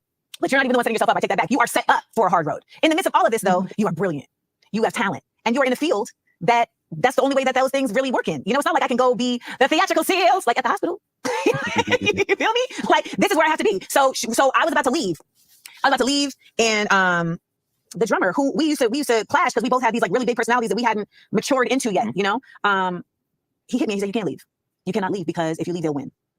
And they want you to leave. And you cannot let them win. And he said, because later in life, you will look back on this and you will say, I stayed and I was strong and it's going to matter. It's going to matter. And he was right. And so that night, I ended up saying I came back and we had a show that night and we had a conversation before the show. And the 48 laws of power, it can be used in a very duplicitous fashion, but sometimes it is useful when you're dealing with folks that just can't see you because of their own blind spots. And shout out to Zero, man. The nigga Bible reference. 48 laws of power. Niggas love that 48 laws of power. Now what? The 50th law. Niggas love that. Listen, man, the tortured mulatto, man. That's a poor soul, bro. You know, you gotta out nigga everybody else. You gotta out nigga the niggas, man. The nigga lander. Tortured mulatto suffer some of the biggest nigga lander syndromes of all. And I'm a very, very emotionally intelligent person. And so a lot of times I end up having to do the emotional labor for other people to get us through. Right. It's exhausting. It's exhausting. Can I ask you this? In your life, how many people do you feel that have protected you and understood you? Like, you want a number? Yeah. Because you say on one hand. I mean, at this point, I've amassed an incredible amount, and it's been a beautiful evolution. Okay. But up until youth, in my youth, I mean, my mom. That was your rock. And you know, it's just there's different processes, right? Like I will say, like my gymnastics coach. You speak very high. You know what? You speak very highly of the gymnastics coach, and there are a couple of teachers at John Phillips High School, Dr. Phillips High School, that you speak in glowing terms about, and then when you speak of them, you radiate. You don't radiate when you mention anybody else's name, but when you mention those people's names, your mother, your gymnastics coach, the people at the instructors at Dr. Phillips High School, you radiate. What was it about them that caused them to not only understand Amanda, but was willing to protect Amanda? Your mom, I get. That's your mom. She's supposed to. Because they saw what some people consider as flaws. They saw as strengths. You know, I remember when I started going to therapy because I was like, you know, people keep telling me that no one likes me, and I do not understand. Did you believe it? That no one likes me? Yeah. Yeah. Because I have low self-esteem. Okay, so again, first motherfucking, like, you know, ding ding ding ding ding of the night. You have low self-esteem, shawty. So you having low self-esteem is the problem of a lot of the fucking things of what you pick up as dislike or whatnot, or all these other things and so on and so forth. You're try hard. You try too hard. You try to make people like you. You try to be the best person in the room. You try to be the funniest person. You try to be the most talented. You try to be the most intelligent. You try to be just the focus of everybody's thing. And that shit is annoying. Just let it happen. If you the funny motherfucker, people gonna know you the funny motherfucker. You ain't gotta try to be. You ain't gotta try to be, man. You ain't gotta try. You know what I'm saying? If you can sing, if you're the talent or whatever, so on and so forth, you ain't gotta try. Hey, sing something for us. You know what I'm saying? Nobody asked the motherfucking nigga that can't rap to rap. You know, unless he's just incredibly, horribly bad and his niggas act like it, you know. But for the most part, again, man, when you are that person, for whatever it may be, the talent, the area, whatever in life, man, people are going to come to you for that. You, though, again, because you just diagnosed yourself, the true diagnosis, we're going to get to the other bullshit here shortly. You have low self-esteem. All right? So even when a person does like you, you don't even understand, like, you know what I'm saying, the level of like.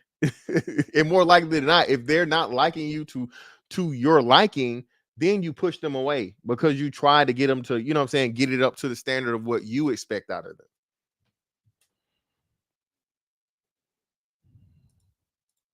So I'm just like, I don't understand. And I remember asking me, well, what are the reasons why people say they don't like you? And I told her, I said, my tone, they feel that I'm like too detail oriented, like it's annoying. You know, they tell me like me being detail oriented, they take it as nitpicky. Right. That I am too demanding. Whereas like for me, it's like, well, no, it's more so just me holding you accountable.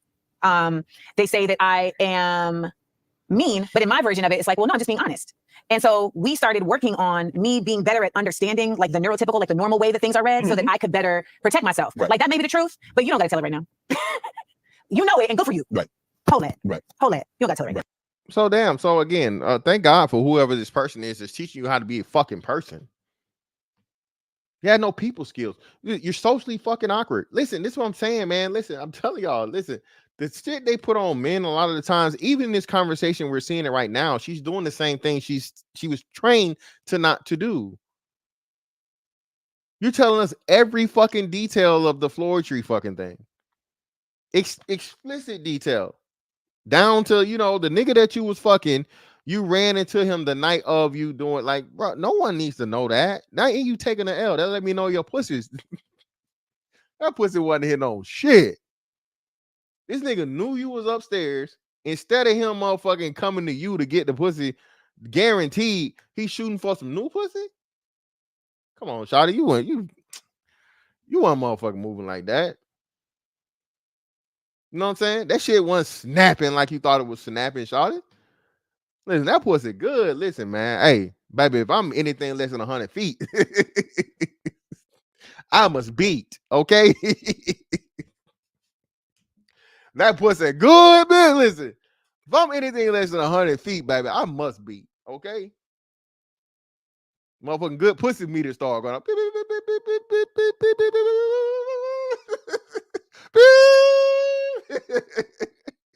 Listen, stop playing, man. And good pussy is hard to come by. You know what I'm saying? What you talking about, man? Stop it, man.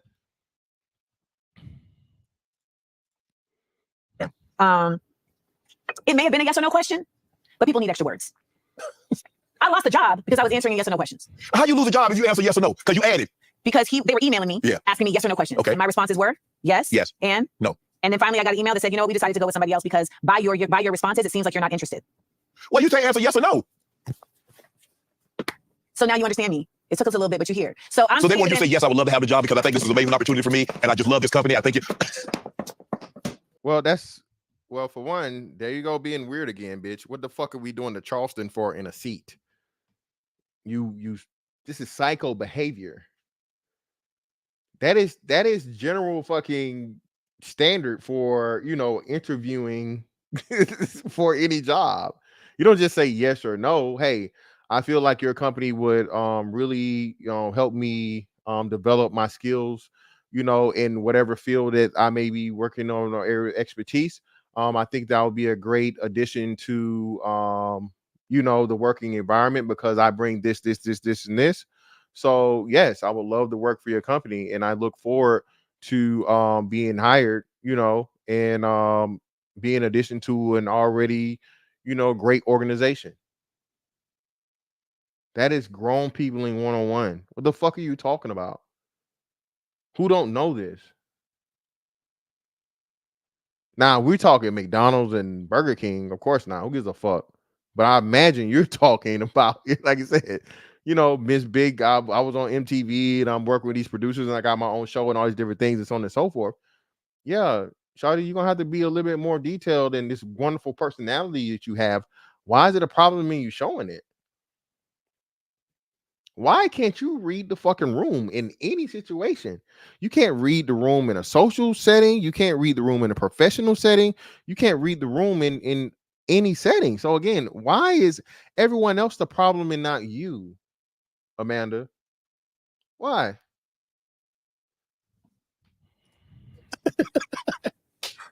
But get out there and dance, nigga. But Amanda. And black people do it to each other. Amanda, we had the conversation up earlier. What did we say? If you understand the rules. I didn't understand the rules. I'm just talking then. I didn't understand the rules. I didn't understand the rules. So, I learned, so I was saying that the therapy helped you.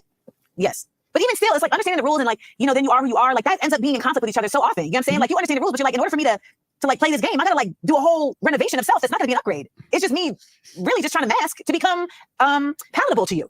But don't you think realistically, there are a lot more people that dress in Halloween costumes year round as opposed to just on that day? I do not want to be those people. And those are not the people that change the world. And that's what I'm here to do. And I literally went and got my master's because Rich Bova on the campus of Purchase College stopped me and held my hand because he was a psychic. I was doing readings for people. And he just held my hand and was like, well, you gotta go get your master's. And I was like, God, I thought I was done with this. And he was like, no, you gotta go get your master's because you're gonna change the world and you're gonna need it to do it. You believe in psychics? I believe in a lot. Bitch, not a psychic, bitch.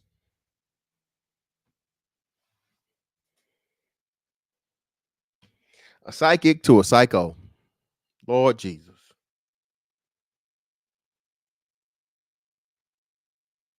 Ma'am, you got that master's for nothing other than to flaunt it and say I have it, because that's a part of your, you know, your many accolades to shoot at people and to throw as to why you can't be challenged, you can't be wrong.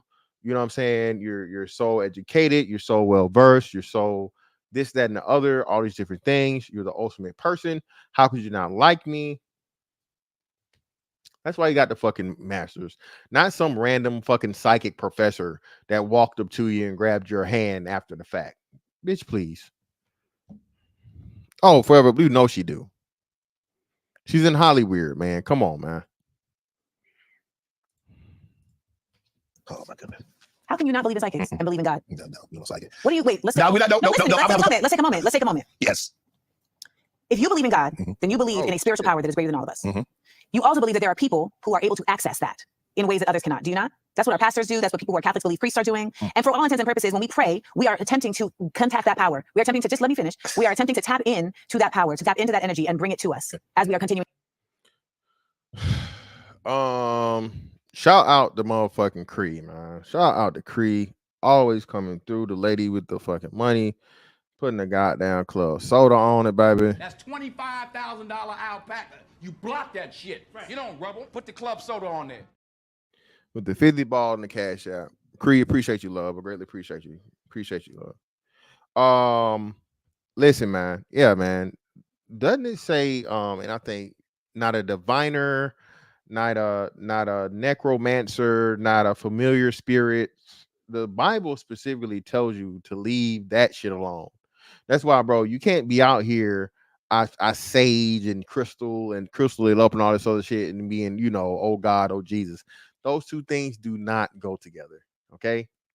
All right. You're the fucking you know, the children of Israel, making the golden calf as fucking Moses went up fucking, went up the mountain. You can't do both. You can't fucking be, a Christianity, believe in the Most High God, Jesus, any of those things in the Christian Bible, and then say you fucking with psychics. Okay, call me now for your free reading. Okay, you can't be out here motherfucking in the Bible and fucking with Miss Cleo. No. Okay. To bring it to them. Now, when we vilify the idea of psychics or witches, etc., a lot of times what's mixed into that is shit that ain't got nothing to do with actual connection to spirit. Okay. There are people who are operating in dark spaces and dark places, but there are people who are tapped in that just have different names. And so the idea of a psychic, like I'm not calling him a psychic, a medium, or somebody who is literally just more connected. I am very connected to, like, I'm empathic, I can feel, I'm very connected to just nature, to the vibration of things, because I want. Now she done turned herself into the goddamn psychic, the empath. She's at one with nature. She's a one-upper, man. She has to be the greatest at whatever the fucking topic is to feel like she's important. Why? Because she said it herself. She has low self-esteem. Okay? She said this. She has low self-esteem, meaning she has low self-confidence, meaning she doesn't love herself. She doesn't fucking believe any of this shit she puts out there just naturally. So she has to have something, okay, tangible, be it a degree, be it a position, be it a title, in order to fill the void that she doesn't, you know what I'm saying? She lacks from an emotional or, self, loving or respecting or, esteem situation. Now, am I saying none of those things matter? No, I'm not saying, hey, oh man, them degrees don't mean shit. You accomplishing being a fucking CEO of a Fortune 500 company don't mean anything. No, I'm definitely not doing that. Listen, when you are a person that's worked hard and you've achieved certain goals and so on and so forth, yes, those things do matter. You don't just wake up tomorrow and motherfuckers make you the CEO of a, $1 billion company. It does not happen, right? You've earned that right. But again, a lot of people don't make that themselves, and that's why they get to those positions.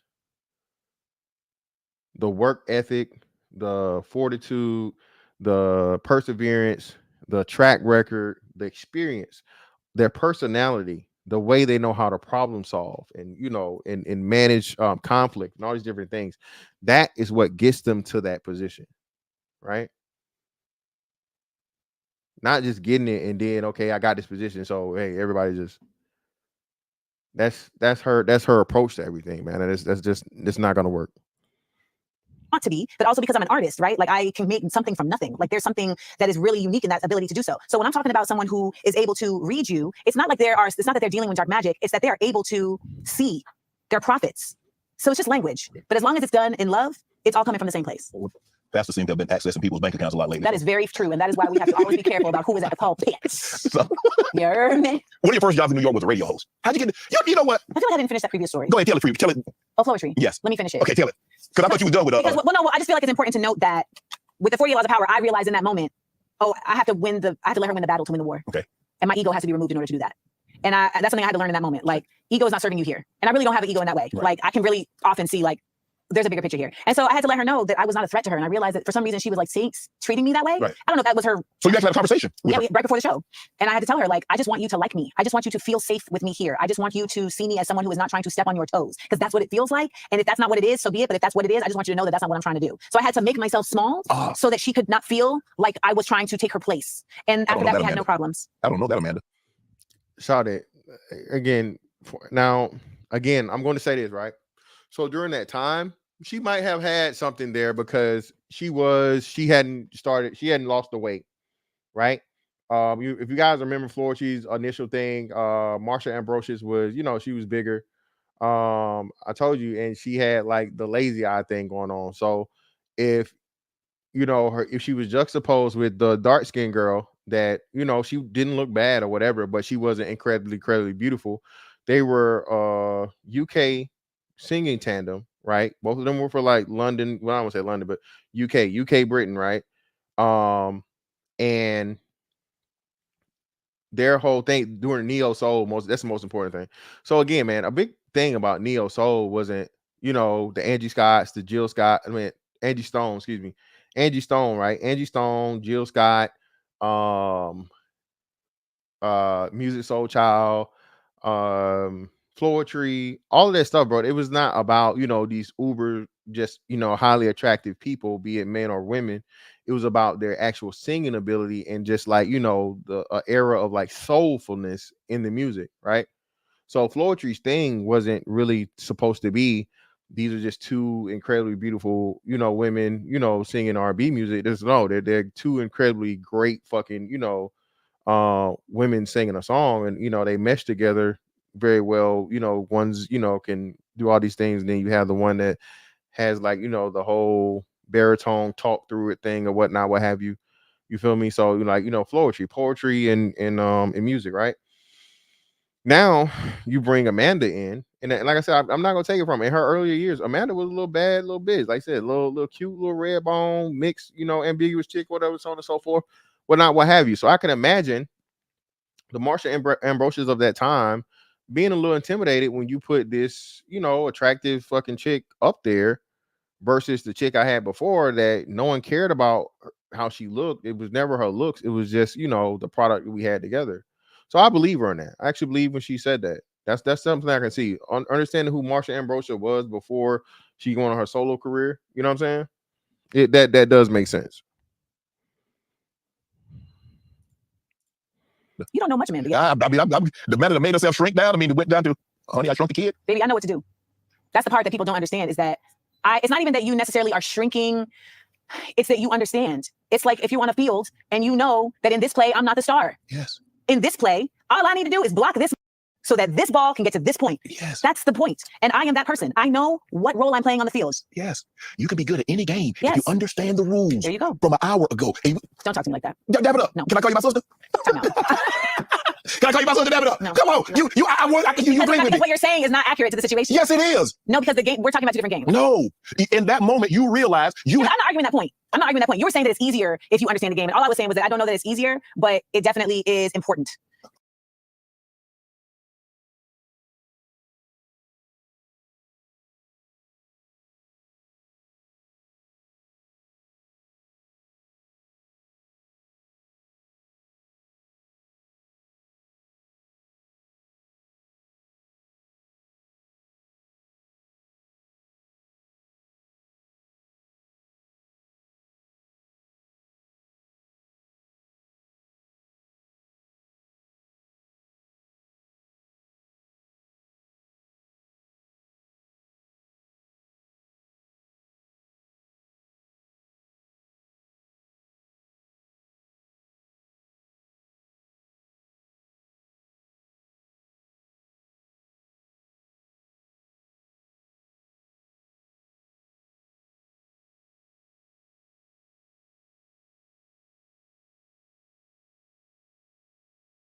Damn, my bad. Damn, my bad. Fuck. I was cooking too.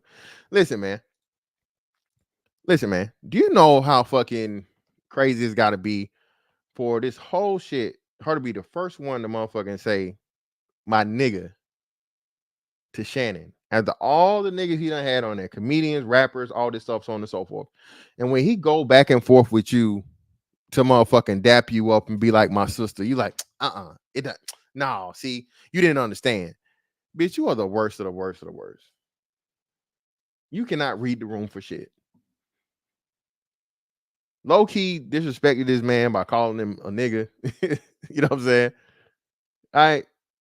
On his platform, you're a woman. And when he say, hey, look, you finally figured it out. Ha ha ha. You supposed to be this also big comedian and understand comedy and all this other shit. You can't take a fucking joke.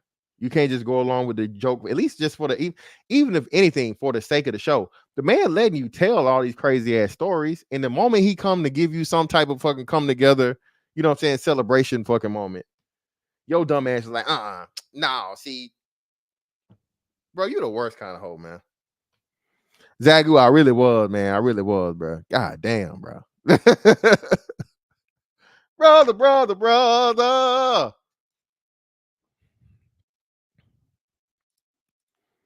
Because it wasn't necessarily easy, let me tell you. But it was necessary. And I did it. And if I'm being honest, I don't know that I would call it the game as much as I would call, I mean, I use it as a metaphor, but it's like, you could use that example in an operating room. Like if you're the nurse, you're not with the scalpel, but you are important and you know your role in this situation. And that is fine. It's the lieutenant and the captain, right? Like you just have to understand that. And when you do, your ego doesn't matter because your ego is not based on being at the top. Your ego is based on being useful. Yes.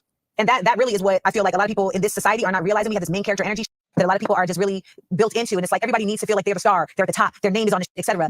Bitch, you talk about yourself. Bitch, you don't realize, this bitch don't realize she talking about her. The call is coming from inside the house, ma'am. The call is coming from inside the house. You talking about you.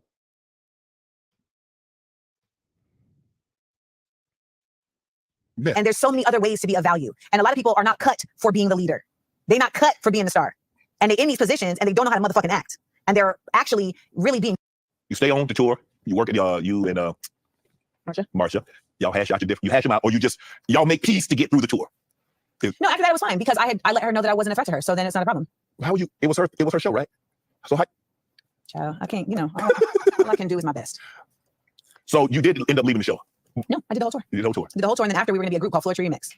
And so, her manager kept playing around with my manager around it, and then she had me make a MySpace page for us, and then she didn't accept the friend request. Yep. And that was the end of it. And I just did my own music, and I put out my album Life Experience. Have you talked to her since? I actually saw her at Usher's show recently, and she went to hug me, and I was like, "No, I'm good." Come on, you didn't do that. Come on now, don't be petty, LaBelle. How was that petty? God, she really after all them years. Yeah, after all them years. What am I hugging her for? That's not my people's. First of all, I'm not a hugger in general, but that's not. Yeah, see, I'm not petty. I'm not phony. I'm not gonna hug people that are not my people. If you treat me like shit in real life, don't try to hug me at a party. Because I won't hug you back. It's a song. If you treat me like shit in real life, don't try to hug me at a party. Because I won't hug you back. That's not a song you made. But here's the thing. That shit lame as hell. Just like you.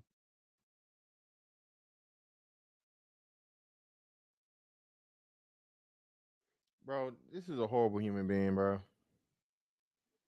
And I usually don't say this, but again, she put this on for 3 hours. She put this on display. And bro, this ain't even it, bro. Like say, bro, I'm gonna show y'all this shit from like, bro, she blocked fucking Spiritual World on on Instagram. This is because they covered the shit or whatever. Bro, when I tell you, man, bitches be calling dudes narcissists, bro. This bitch is the final boss of narcissism, bro. Bro, listen, I'm gonna play a little bit more of this and then we're finna jump to I can't believe you would do that. That was I am who I am. People know who I am. And that's a beautiful thing. The person I am is beautiful because you don't ever have to guess. People like me are a blessing. You don't ever have to guess. And so much of this life is people not wanting to deal with the real and just hiding in the shadows. And instead of honoring, honor is a strong word, but instead of, regarding and respecting people who are straight ahead, we treat them like they are a nuisance. We treat them like they are a disruption when really they are a gift because it really removes the guesswork of subtext. It removes the guesswork of ulterior motives. I am what I am. What you see is what you get. Whatever you hear me saying is what I'm saying. And to me, that is such an easier route, and I found people in my life over time that really see that is such a a dope way to exist, and it's been a blessing. So when you asked me earlier about like people who have protected me and like people who understand me, like it's those people who see that as a gift, not as an attack. Have you ever hugged anybody that you didn't like or shook their hands? I mean, I'm sure I did when I was less sure of myself and when I felt like I needed to play the game. You know, I've had self-esteem and inferior complex issues for a long time, and I've had to learn how to love myself as who I am and be okay with that, and also understand the repercussions of that. Okay, we move on now. We go with Marsha. Oh, yeah. Come on, we talk about the radio. I want to talk about you, because you, at the intro, you've done a lot of things. Yes. Your resume is extensive. No, seriously, no bullshit, no real talk. And I don't know if you really know, or maybe people haven't told you. Maybe you just, and we're all wired like this. We kind of hear the negativity than the positive, because being an ex-professional athlete, the losses haunt me more than the wins. Right. I remember a loss way more than Then that's up. It's like so irritating that our brains are wired that way. It's like, this is not helpful. Yeah. The parades don't bring me the joy that the hurt and the losses. I feel you. Want to join Club Shay? Become an official. All right, now this shit right here, bro, is where it got wild, bro. This was like what everybody was talking about. Let me get these super chats, man. I greatly appreciate you, brothers. You know what I'm saying, for your hard-earned dollars. Shout out to, how the fuck does this keep doing this? Hold on, y'all. I gotta see something quick.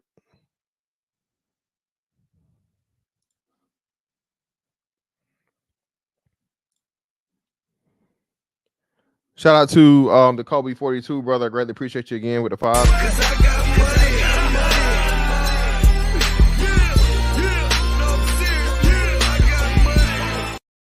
People like her can't lead with humility, kindness, respect, wisdom, or perspective. Wonder why no man wants to be around that type of chaos. Yeah, man. And then it's always the man's fault. Shout out to my man, Mr. Speak On. Appreciate your brother for the 5.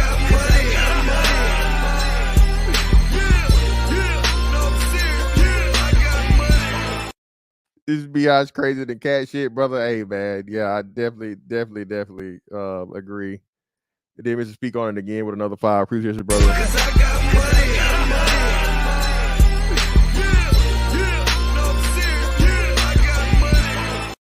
The worst thing is this bitch doesn't realize she's criminally insane. My boy said criminally insane, bro.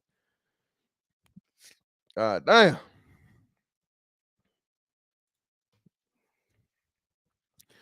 The biggest comments, man, and the biggest pushback from all this shit, bro, was this wild shit right here, dog.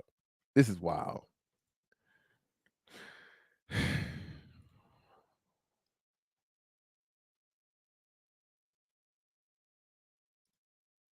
I'm also an only child, you know, like also I didn't have like built-in support systems outside of my mom. You know, I didn't have like that brother-sister support system. And so I've always felt like the outsider. I've always been an outlier. You know, it's always interesting when people call me a mean girl. I say I must have turned into a bad bitch because I was flat-chested and loud for a really long time. Like I was always the bullied one. I've been bullied for all type of shit. But when you ask like, why does that bother you? It's because no one wants to be invalidated. I don't think anyone is really okay with that. And I think that also as a Black woman, we are always kind of put in this position of appeasement.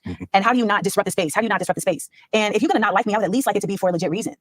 And I'm so happy to be in this space with you because, to be honest, like I've spent so much time trying to convince people, Shannon, trying to convince people of like, no, that's not what it is. That's not what it is. And it's like, I'm off it. Yeah. I'm off it. There is the truth. There is my truth. And a lot of times, baby, it's the same. And one of the reasons why you can see that is because when I recount a story, I want you to notice this when I recount stories. I very rarely include my feelings.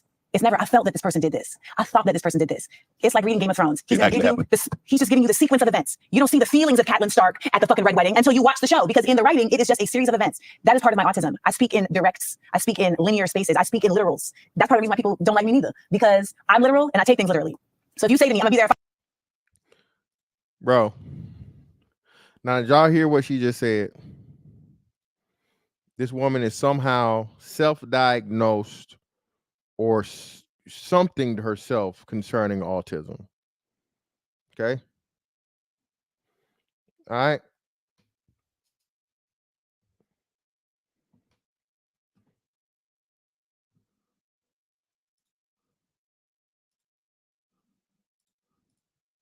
Five. I'm like, why you ain't here at 5? They're like, well, I'm at 5-ish. Well, you should have said 5-ish because I was waiting for you at 5. So let me ask you this. How old were you when you got diagnosed, and did you always feel that you was different and you felt something was wrong? Well, what's the day? Today is Thursday, the 18th. So 42 and however many days until I was just recently diagnosed. Okay. And this came out of this situation because so many Black women who are autistic said to me, I see you. You need to.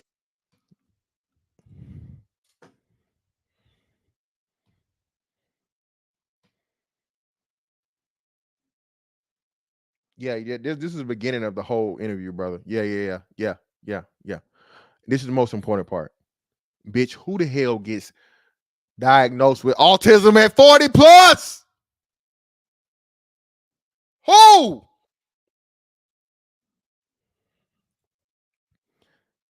Hey, fam. Do me a favor, man. Yeah, all right, we good. All right, I got you, fam. For sure. Who the fuck gets diagnosed with damn autism in their 40s? Stop fucking playing with us. I mean, to be correct, I watched some of this episode, but you kind of kept speeding through it, so we couldn't hear everything that she said. I mean, Amanda Seales is who she is, but I do believe that she said some things that are true. But as far as the self-diagnosis, maybe so, maybe not. Maybe she needs to sit down and talk to her psychiatrist or talk to her doctor, her primary care physician, and get that worked out. Bruh, let me Google this shit. Adult autism. Let's see. Test. Because most autism is in children, and it's dissected early on in a child's life, like 3 or 4 years old. You start noticing signs of behavior. Brother. I'm just you got background. If you got a TV on or something in the back, brother, it's coming through. But let me say this real quick, brother. And you're correct. Listen.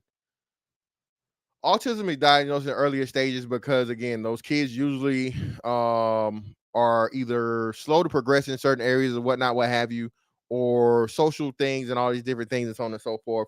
You cannot motherfucking be 40 years old and talk about having a master's degree and a comedian and a singer and just this social fucking butterfly and all this shit. Now, all of a sudden, once everybody starts saying, we hate this bitch, we cannot stand this bitch, now you got autism, bruh. That is the ultimate motherfucking narcissistic move of all time. Motherfuckers don't like me so much. What I'm going to do is I'm going to go out at 40 fucking plus. I'm going to go out at 40 plus and find somebody that motherfucking tell me I got fucking autism. This bitch ain't said a stutter. Not even a stutter. One thing about motherfucking Amanda Seales, hey, she is very well articulated. Okay? Very well articulated. Bitch, you not no motherfucking, you ain't on no, what you call it, Rain Man shit. You ain't no motherfucking genius. That's the way, you know what I'm saying? Come on, bro. Stop, man. Stop it. What are we doing? Bitch, you waited to 40? You motherfucker said they disliked you so much, you ran out here and you got somebody to motherfucking tell you that you autistic at fucking 40. Man, listen, man. Man, where Uncle Phil at? Please, man. Can we get this bitch out of here, dog? KP, what up, man? This too much, dog. Man, this is the most important part of the whole interview. What a fantastic! You got it, bro. What's up with you, dog? Hey, I watched that thing off and on because it was like 3 hours long and like 45-minute snippets, 30, 45 minutes. But anyway, look, I always use that term blame and complain. Person that's not happy about something, instead of taking accountability, they blame it on other people. You know, they complain about something, how their life is and all that mess. Versus just saying, I'm just a messed up individual. I did some stupid stuff in my life, da-da-da-da. You know, don't matter man or woman, you're out here. You know, if you're socially awkward, to put it on a disorder of some sort, to me, is kind of low down. It's super dirty, bro. Yeah, super dirty. Because if you just social, if you have an inability as a person, and I can see her, like I said, in the job environment, you know, imagine being on a ship stuck with that girl for 6 months. Oh, Lord. Oh, hell no. You know, but point being is she don't have the ability to try to, or the discipline to know when to shut her mouth up and know when she's crossing boundaries and she's pissing people off. This whole, oh, I'm being truthful, I'm being my true self. No, you're a child. Children say shit out, they mouth it out considering what they're saying. And, you know, you give them grace because they're kids. But when you're a grown-ass adult, being self-aware is like politics. You got to realize, I can't say this right now because I'm going to make the room, I'm going to make this person feel uncomfortable. Oh, no, I'm going to be honest about it. I'm going to be honest. No. You shut your mouth and don't give no excuse about, oh, I'm just being me or I got a disorder. I'm like, really? You know, I mean, I remember her back in the day on My Brother and Me, and you thought she was playing a character when her and old boy used to go back and forth, but really, that was her. I mean, she was just blaming and complaining. She threw shade at like Issa Rae. Issa told her, "Look, you got issues with my publicist, not me." She was like, "Nah, because you ain't trying to defend." She used that defend shit. You have to defend me, or you're not my friend. What? No, that's your problem, girl. Yeah. I'm like, I just learned about the Issa Rae shit or whatever, and it's like KP, like, bro, how is it always KP? It's been some times in my life I don't start no shit, right, or whatever. But yeah.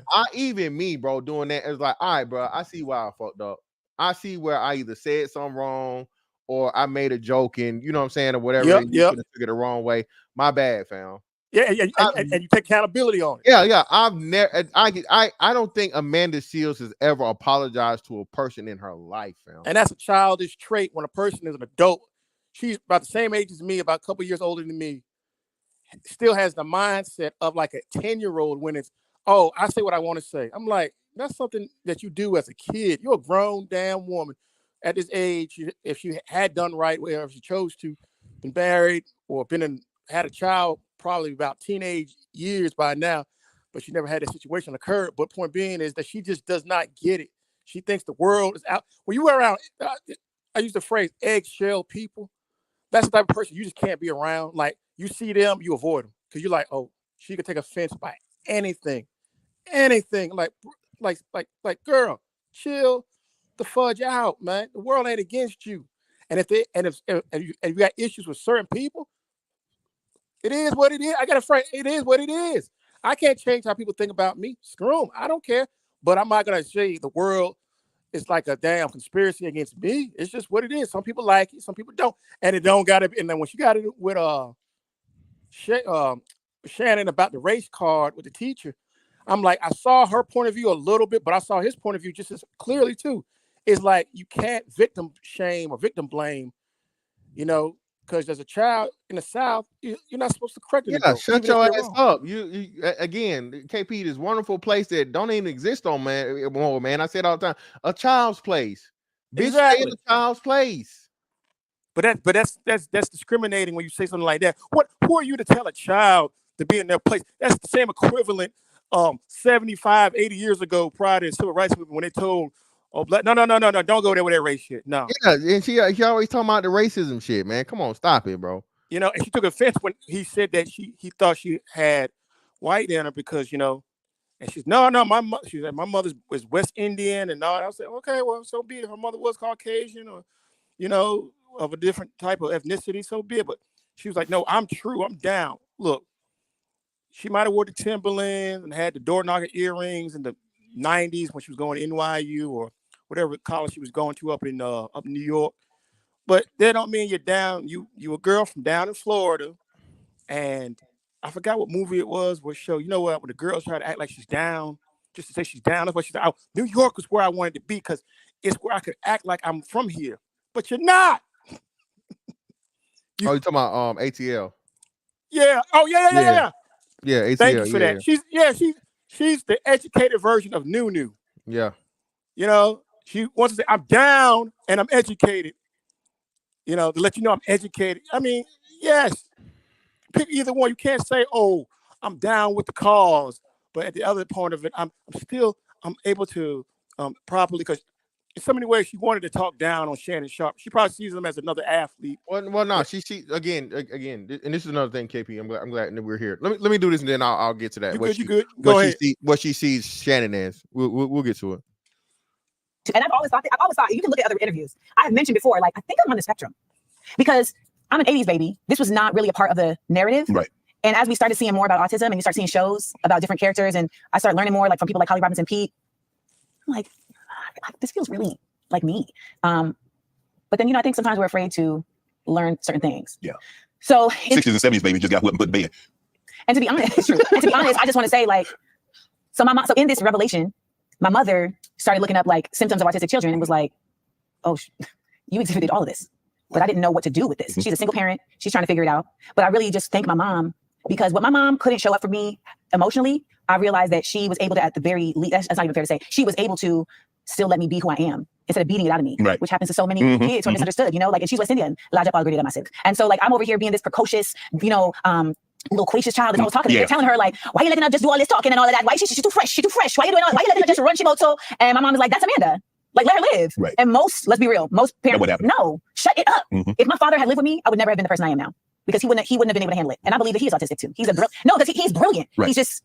He was never seen the way he needed to be seen, and so it turned into narcissism. But you can be brilliant without being autistic, though, right? Yeah, 1,000%. Absolutely. But just Because I'm both. but I'm gifted and autistic. Yes, but Amanda, sometimes, you know, just because you have a special gift, that doesn't mean that, you know, you have a spectrum or you have just because you see things differently, it doesn't mean that you're on the spectrum or you. This is related to simply how I see things. It's related to how my brain functions. Yes, but just because your brain functions differently from, say, mine. Yes. So you feel just because your brain functions differently that's what caused it, or there's a clinical diagnosis? There are clinical diagnoses for you. Yes, there are clinical diagnoses for autism. Yes. Yeah, well, I know when you take the test, when you take the test, you're like, hold up, like I've been thinking my whole life that this was a problem. Mm-hmm. Like. So this bitch done took a goddamn Google. We done, man. That's all I needed, man. This bitch done took a fucking the autism test. This shit right here, man. Hold on, here we go. I'm gonna show y'all niggas right here. This bitch done Google adult autism.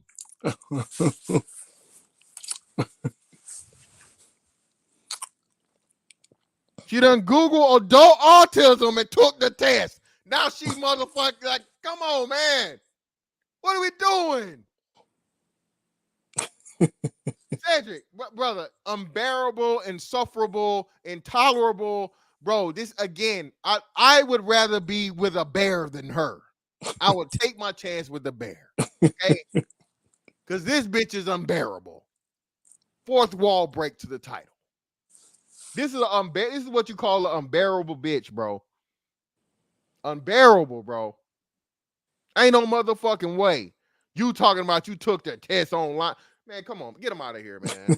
The one you got to pay $29.95 to get the results back from. KP, come on, bro. And KP, let me say this right. And then I'm gonna show you. I'm gonna show you this while we talk about it, right? So, again, man, listen. Amanda Seales is a perfect another example of, again, you know, she's a feminist. She's pro-blackity. She's a narcissist. She doesn't take accountability for shit, right? Mm-hmm. So she sees Shannon Sharpe as the ops, even though, again, this has been the biggest, most fucking publicity Amanda Seales has had in probably her life, bro. Yeah. Nobody remembers her on Floetry. The little role she had on fucking what was the name? Insecure. No, like she wasn't the main focus or even the secondary focus or so on and so forth. You were you know, a recurring support character at best. No one really cared.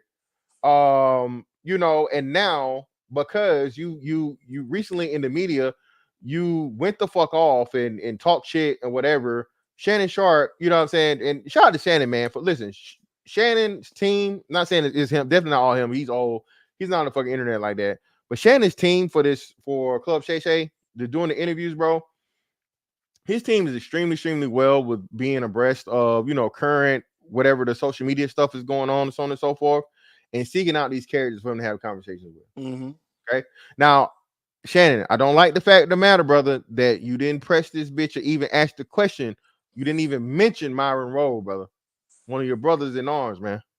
One of your brothers of the gridiron, again, one of the best black men to ever I know of in my lifetime, to go from, again, 5-star fucking athlete, Rhodes Scholar in college to brain surgeon, NFL player, you know what I'm saying, to brain surgeon.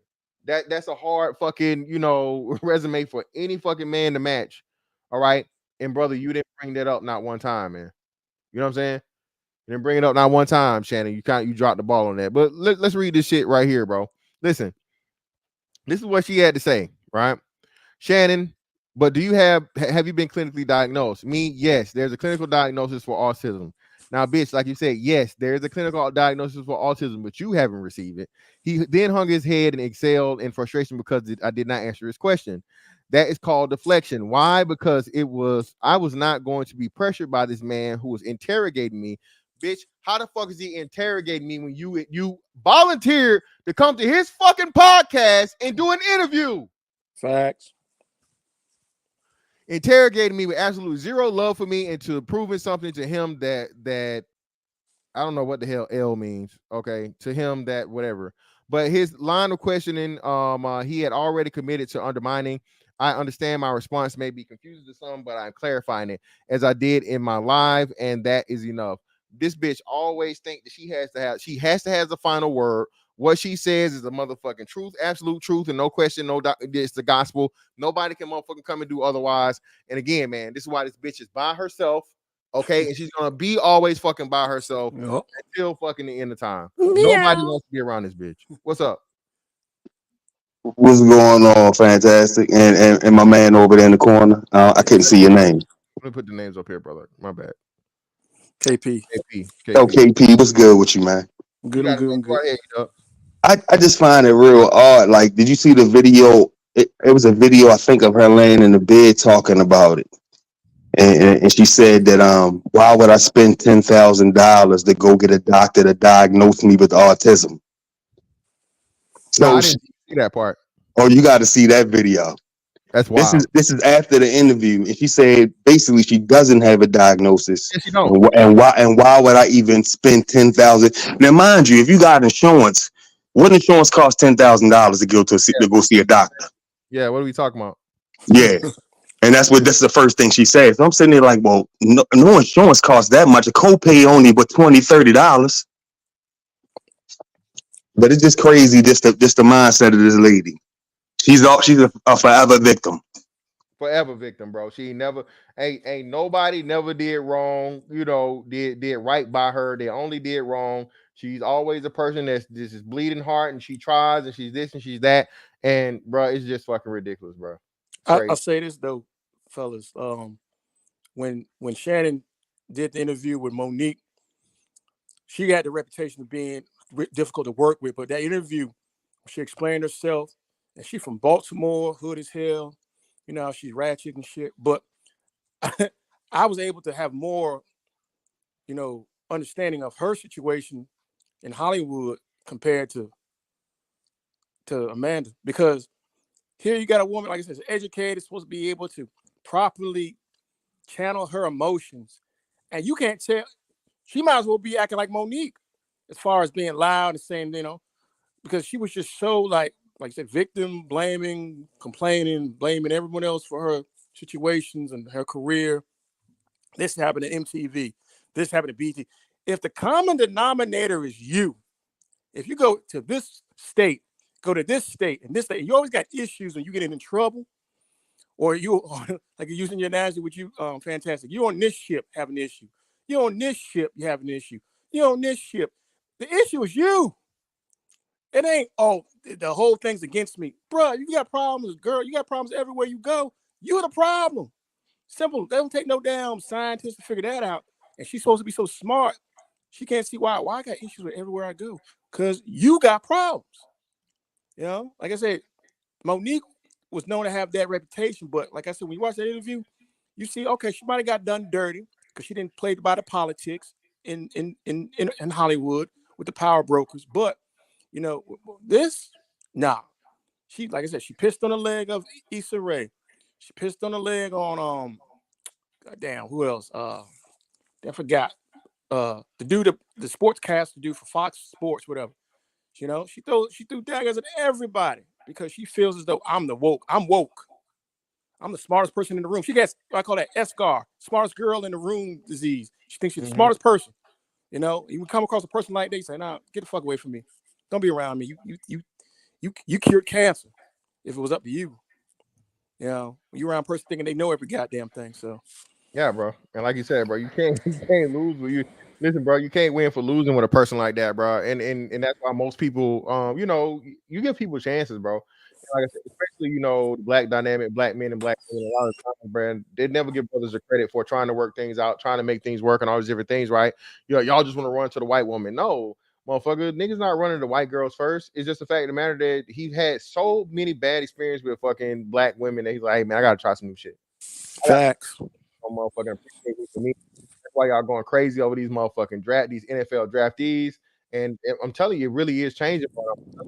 Like, you know what I'm saying? Listen, the word is out, bro.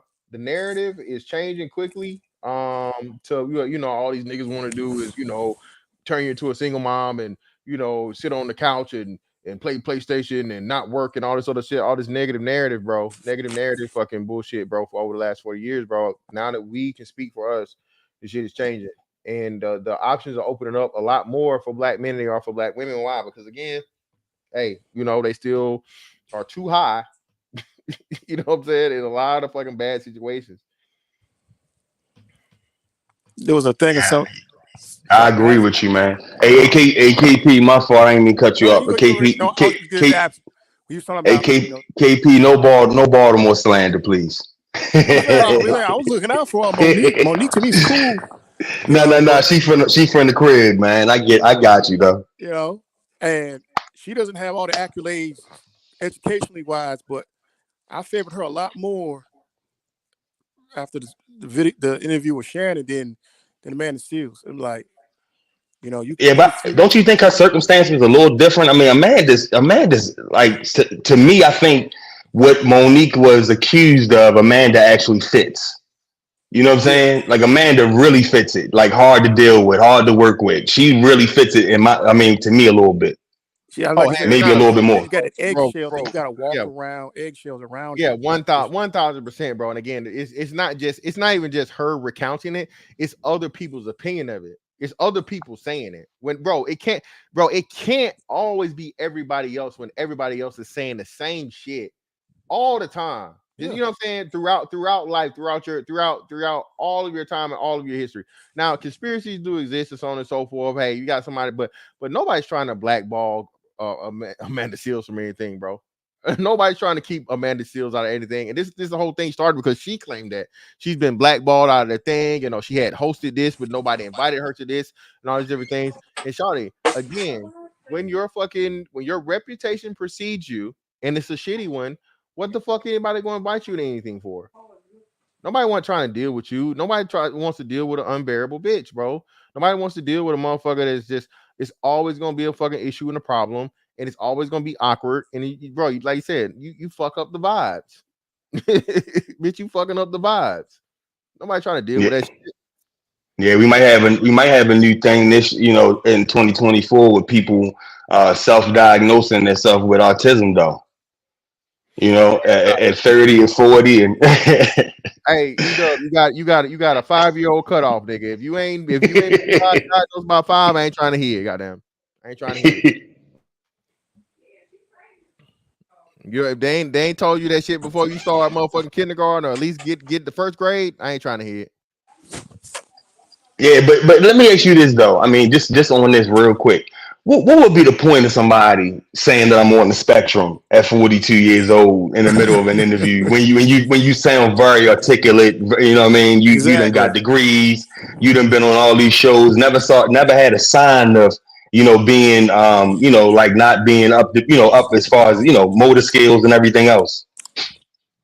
Bro, because again, she has to have that is the ultimate trump card for you cannot blame her, you cannot accost her, you cannot criticize her because now she's mentally handicapped. You know what I'm saying?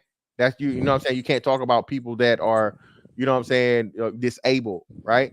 Because a lot of things, most autism stuff is focused on children, right? So if you make a joke about her and her autism, well, you're doing the same thing as talking about a kid with autism. You feel what I'm saying? Mm-hmm. So it's the ultimate fucking workaround to resolve the issue and problem that she's just this horrible, awkwardly hard to get along with person. Well, I have an excuse for it because I have a medical condition. You know what I'm saying? A mental medical condition that, you know what I'm saying, you can't blame me for. That even though I fucking just took the test on Google and, self-diagnosed. Man, get this bitch out of here, bro.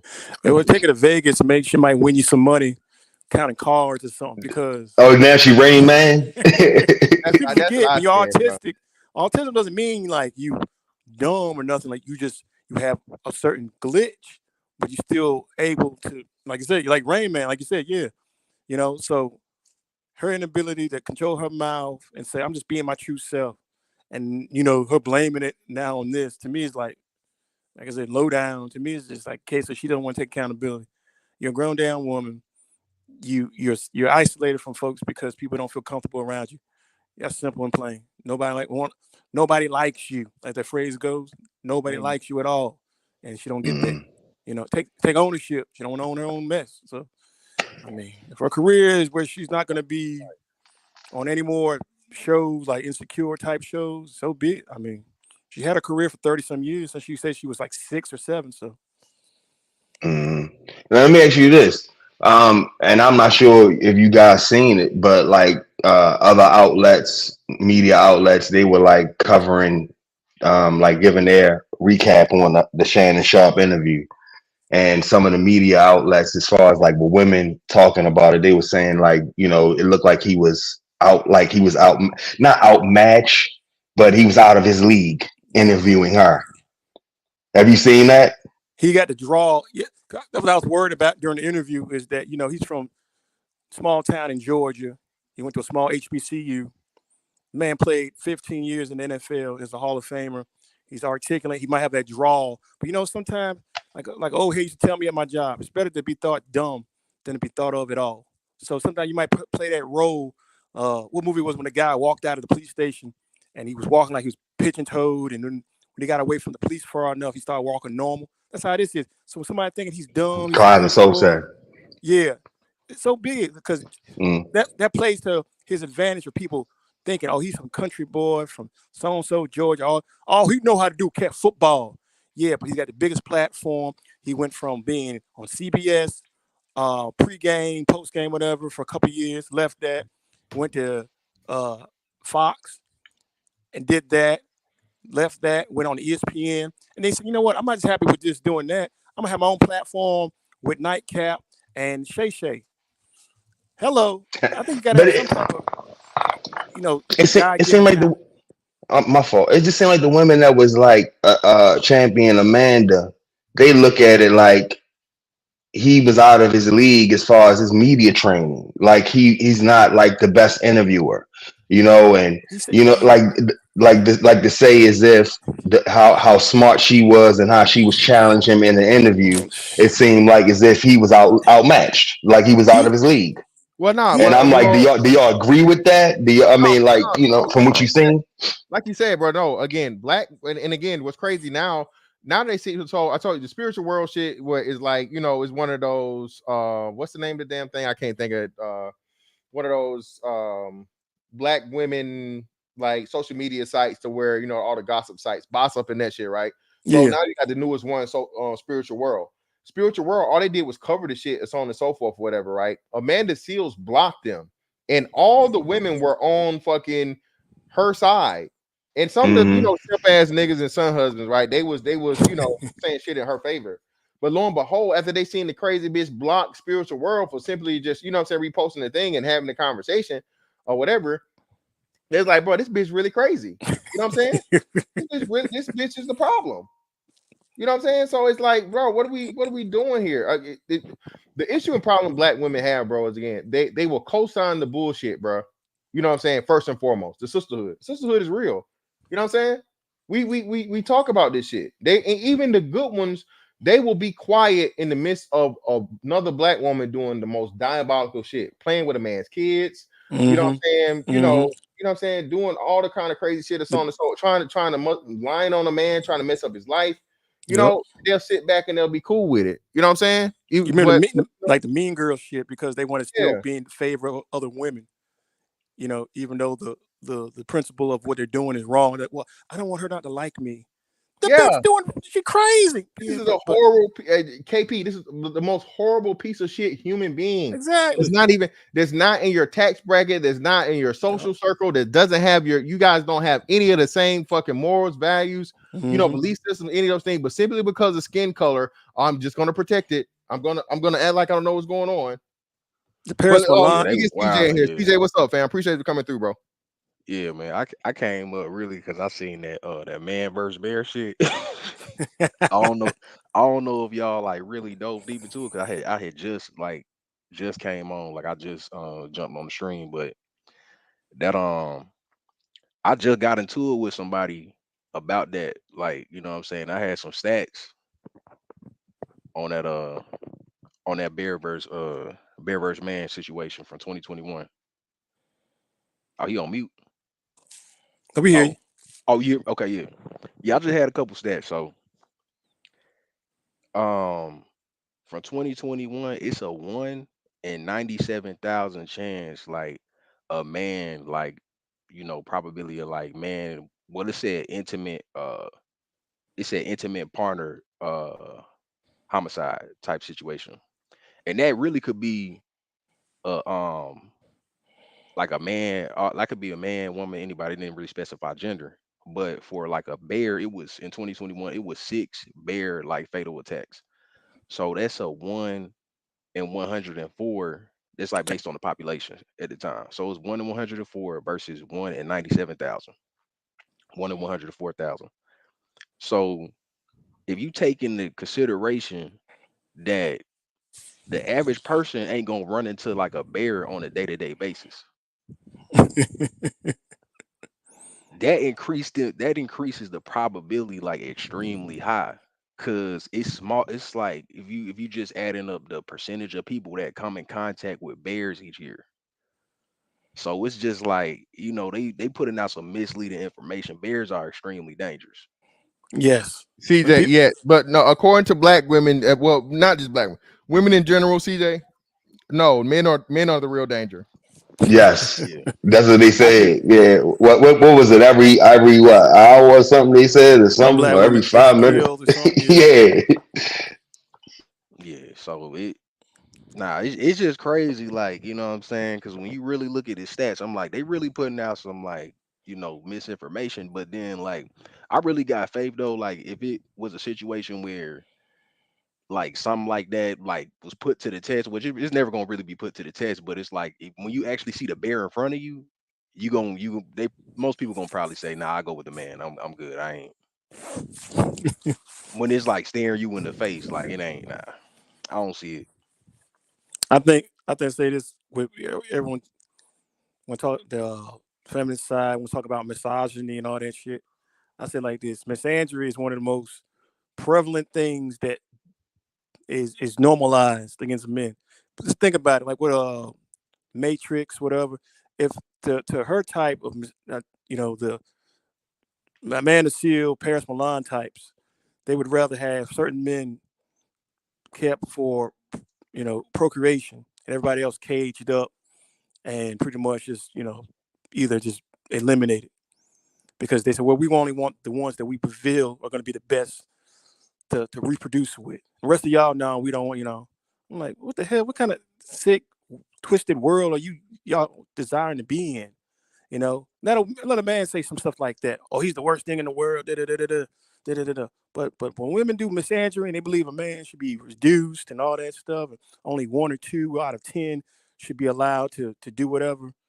What you see with the birth rates, how many men don't have children compared to women who do have children by the same man. It tells you they would rather have it with pretty much be caged up, Planet of the Apes type situation, and just have it where you just aren't, just like an animal. Because they think, oh, you're the worst thing in the world. So we got to put you somewhere where you can't be bothering nobody. What else? Well, yeah, man. Listen, hey, man. Shout out to CJ for joining Team Stats. Okay, CJ coming through with the stats, man. Listen, look at this shit, man. Look at this, bro. You got a better chance of being struck by lightning. You almost have a twice. Listen, look at this shit. Look at this. Look at this shit, y'all. Hold on.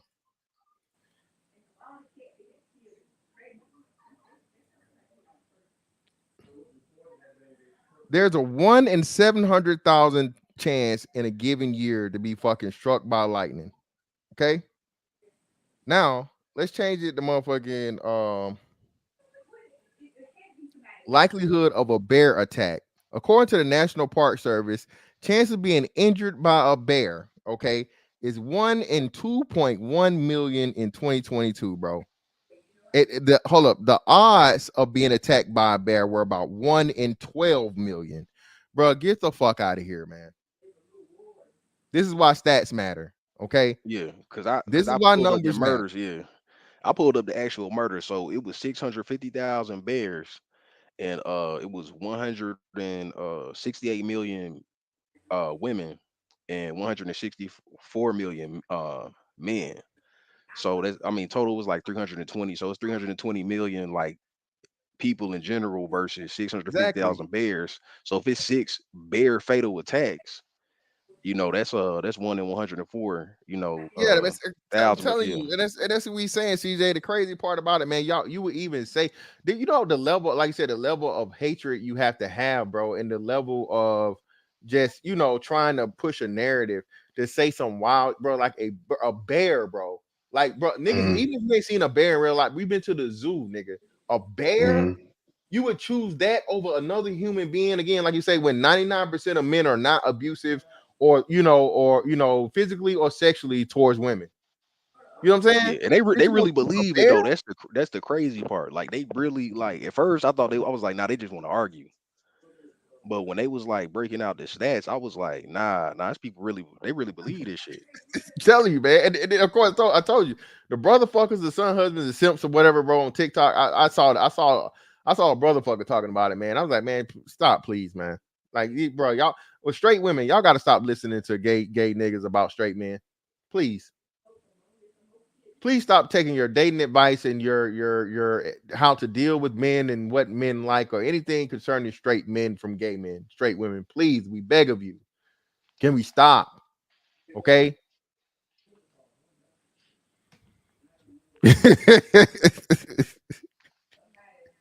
Telling you, man, this shit is crazy, dog. Yeah, yeah, man. Fucking Futurama, Death by Snoo type shit, right? Listen, man.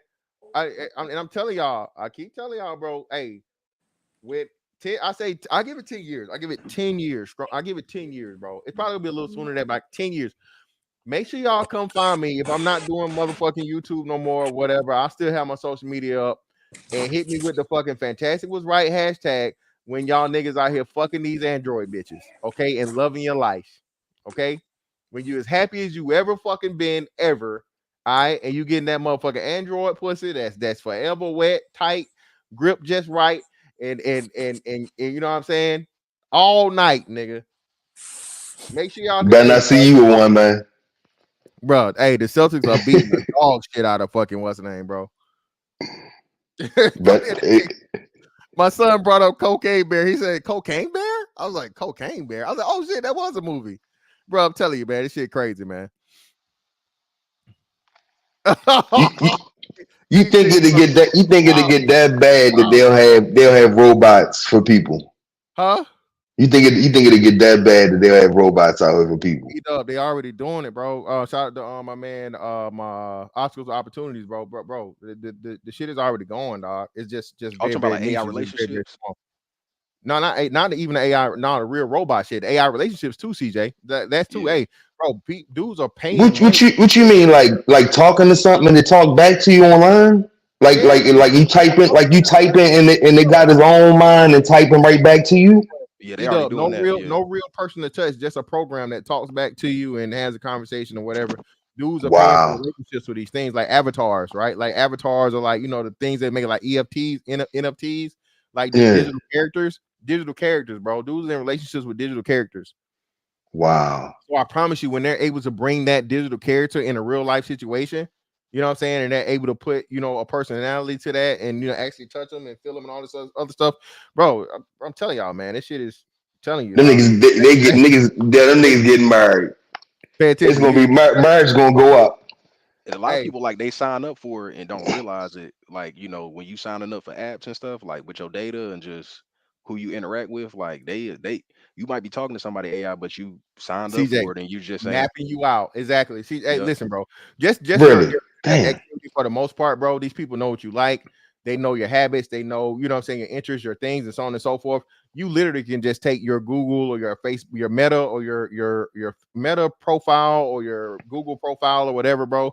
Take that and then put it into a fucking algorithm for the AI, and they know exactly pretty much like, I would say they would probably be 80% accurate about your interests, likes, dislikes, all those different things, and so on and so forth.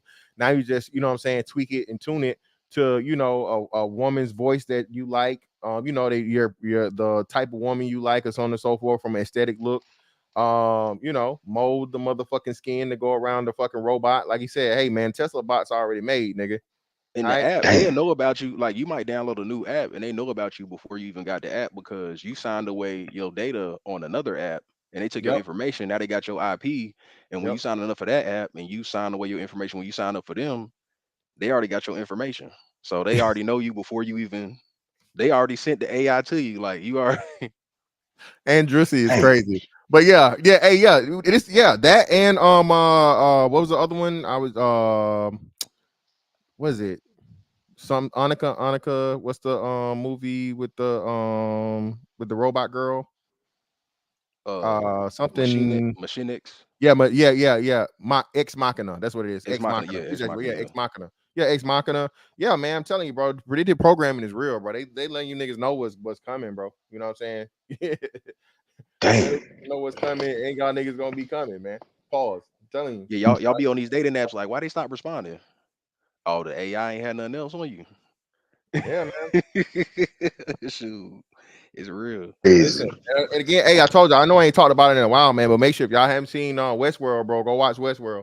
Westworld was another great one, bro. Westworld is the first couple seasons. The last season was kind of weird because they had to kill off the girl because she was, she said all that fucking wild shit. Or they said to get her ass up out of there, they had to kill that character off. But make sure y'all watch Westworld, man. The first couple seasons of that. The last season was okay, but Westworld too, that's another big one, bro. Them telling you how they gonna, this whole thing. Mm. Yeah, I heard Three Body Problem good too. I got to check that out. Heard this one. You said what? I heard Three Body Problem. That's a Three good body one. problem?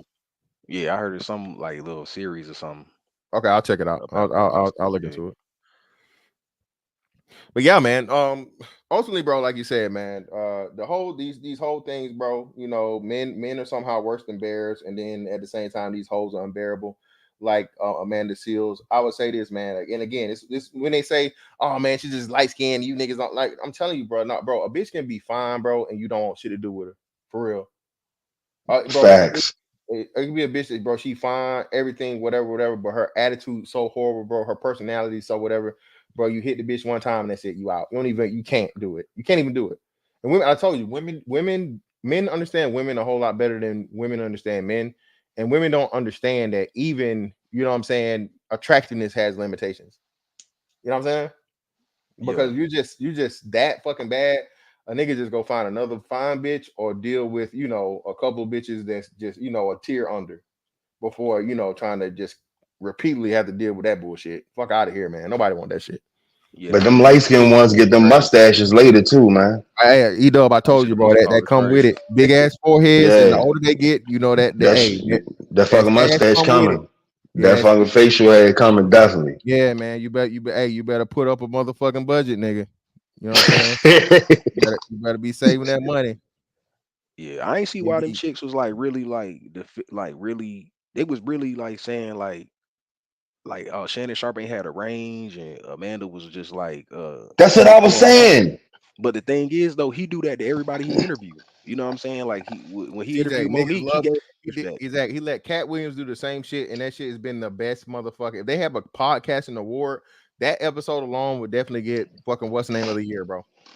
Yeah, he gonna give you Mm. pushback. He ain't just gonna be, he gonna You know say what the I'm saying? wrong stuff. He do that on purpose a lot of times. Like, Yeah, he let But it's he his style. literally lets everybody. Hey, you drive the boat, and every now and again he might steer it somewhere.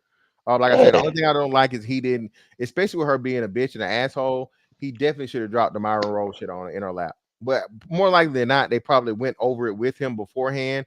Her Yeah. publicist or her people like, hey, we're not going Hmm. to talk about this.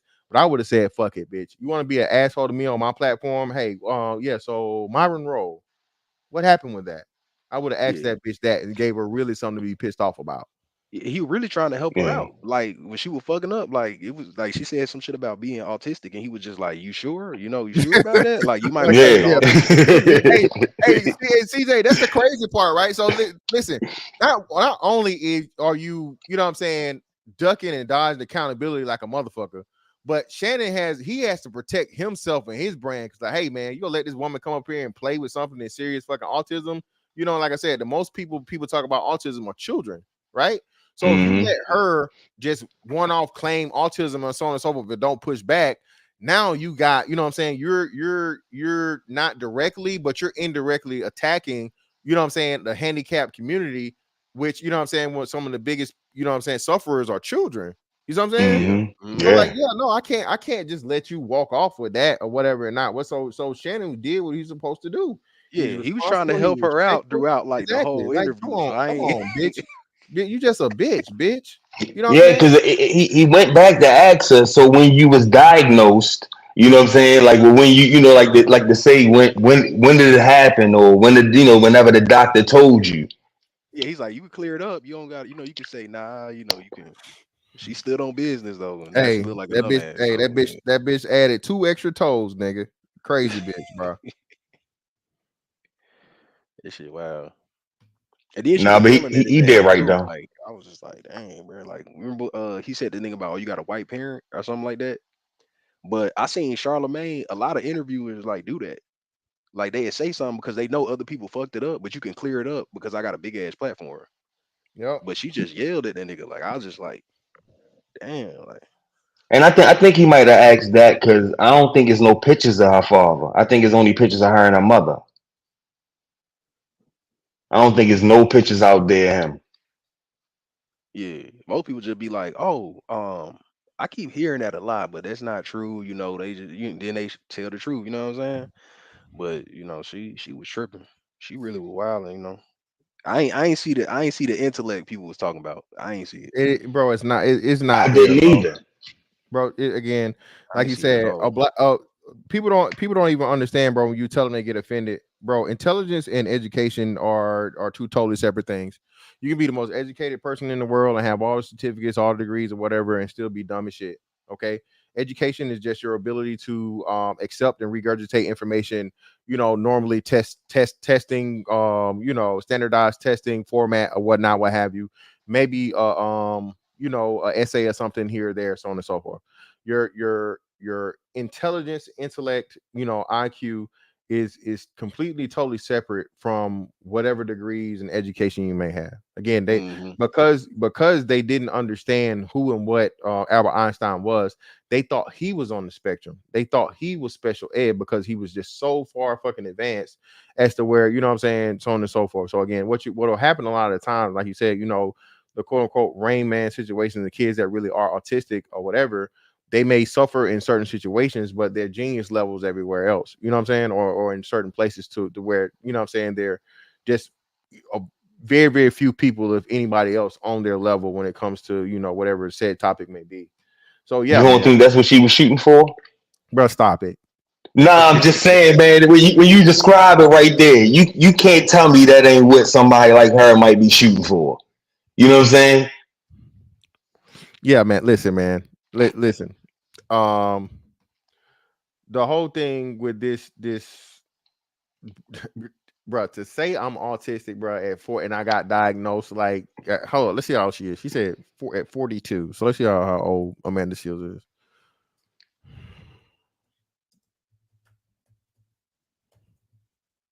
Man, Cat Williams showed way more intelligence. So this year, bitch, are you serious? Bitch, this year?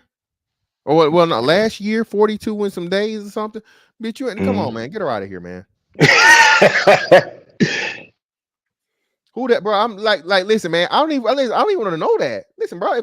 If I am autistic, bro, and I'm at 40 or whatever, nigga, I'm not. That's not something I'm finna put on me. I'm doing just fine. I'm great, nigga. Boys to men out this motherfucker. I'm autistic and I got degrees and been on shows and went on tour, been a music group and comedian and an actress and all this other shit. Man, fuck that. I'm good. I don't need nobody to tell me I'm that, even if I am. I'm not gonna go search it out. But she was such a horrible fucking person, bro, and nobody likes her as to what she needs. Again, the ultimate scapegoat is I'm autistic. So if you don't like me, it's not my fault. It's my condition, right? It's my condition. And if you don't like me because of my condition, now you don't like autistic people, and you're an asshole, not me. You see, that's the ultimate finesse, man. You can't beat that. Yeah, she was wilding. She was wilding. I was just surprised that they was like defending her, like they weren't defending Monique like that. Monique, at least she had some proof. She had Yeah, recordings of Tyler Perry, all types of stuff. yeah, facts. You right. You know what I'm saying? Like, but I was like, is it because Monique big and she darker? I don't know. I was like, I don't know what's going on because I don't really know nothing about Amanda Seales for real. Like, I don't know too much about her. Yeah, think man. Like I Monique. said, she started out like actress or whatever. Then she's a part of Floetry for a minute. Oh, that was her in Floetry. Not so She was the she's like the second member. yeah, the second member. Yeah. She was like Wait, the so Mm. she second lost member. a bunch of weight. No. 'Cause I thought the So Floetry now like two you different. no. So she You was thinking about the the first girl? third member. Marsha Ambrosius. So that's what you're talking. So Marsha Ambrosius was the original girl. She lost a lot of weight when she went solo. But nah, she was the girl that was Yeah. like in between that nobody really knew of. So right before Marsha Oh, Ambrosius went solo, the other girl left the group or something for whatever reason.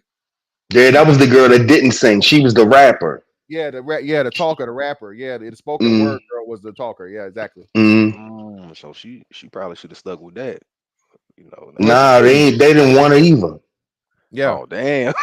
Nah, cause the way she told it was like they tried to phase her in during the tour, and Marsha was supposed to been trying to go and like solo anyway. So it was like, who's this girl you placing me with? And Marsha was trying to sabotage the whole thing anyway. So she didn't want to. Damn. Shout out to True Hype. True Hype, what's up with you, brother? Appreciate you coming through, man. Hey, what's going on, man?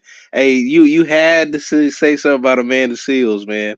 I just watched a video where she was blaming Shannon Sharp for having a bad outing on Club Shay Shay. That's what everybody talking about. I think that's what E-Dub was talking about. I didn't see it yet. I didn't see Yeah, it. that's the one I was talking about. Yeah. Angry Man just posted like a little short. But dude, that's crazy, man. I was like, yo, what in the hell is wrong with this chick, man? And you would think, yo, if everybody got a problem with you, you would start, like checking yourself, be like, oh, do I smell bad? Like what? I'm like, no. She's like, no, it's everybody else's fault. It's still everybody else's fault. And autism is not like some kind of superhero problem with it, end all be all. I'm really tripping how all these mugs all of a sudden like they flexing being on the spectrum. All of a sudden like it's a good thing. You remember when people used to ride the short bus? Yeah. Everybody used to be on the short bus, and people look down on people on the short bus. Now it's like a superpower. This is crazy, man. Yeah, man. Yeah, a lot of people Listen, bro. grabbing onto it. Yeah, man. Again, and like you said, right? And the crazy part about it, True Hype, is that again, bro, this was everything just to fucking shirk responsibility of being an asshole, being unlikable, having a horrible personality, not, what I'm saying, not being able to accept your faults and your flaws and people's poor reception of you. You know what I'm saying? Come on, Shawty. No, man. Nah. And again, like you said, like I said, I just talked about her last week, or like either last week or 2 weeks ago, because people called her out on her bullshit then, because she got out here and tried to play victim publicly. Bitch, it's your fault that you're not getting invited. It's your fault. Nobody's offering you anything. It's your fault. And you're past your window. The whole pretty light skin shit don't work and matter no more. You aged out of that. I told you, your mustache started showing. You got them fucking raggedy ass box braids. You know what I'm saying? You were always boxy. You were never, you know what I'm saying? You never had the physique. You just said yourself. You was a flat chested girl and so on and so forth.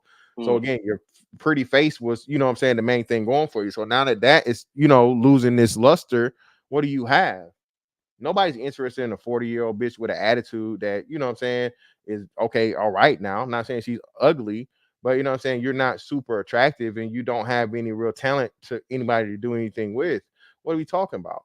Man, that child actor stuff really messed her over, man. I think that just poured gasoline on the situation. Because if she was out here with the regular folks, she may have been humbled earlier on because she got to deal with regular people. You know what I'm saying? Yeah. This is the same chick too that also said that Jesse Smollett, what he did was low key noble. So I mean, just that alone, man, you'd be like, who the hell is this? Nah, I think we giving her too much of a break, man. Some people just assholes, man. Some people just assholes. She said she fit in New York.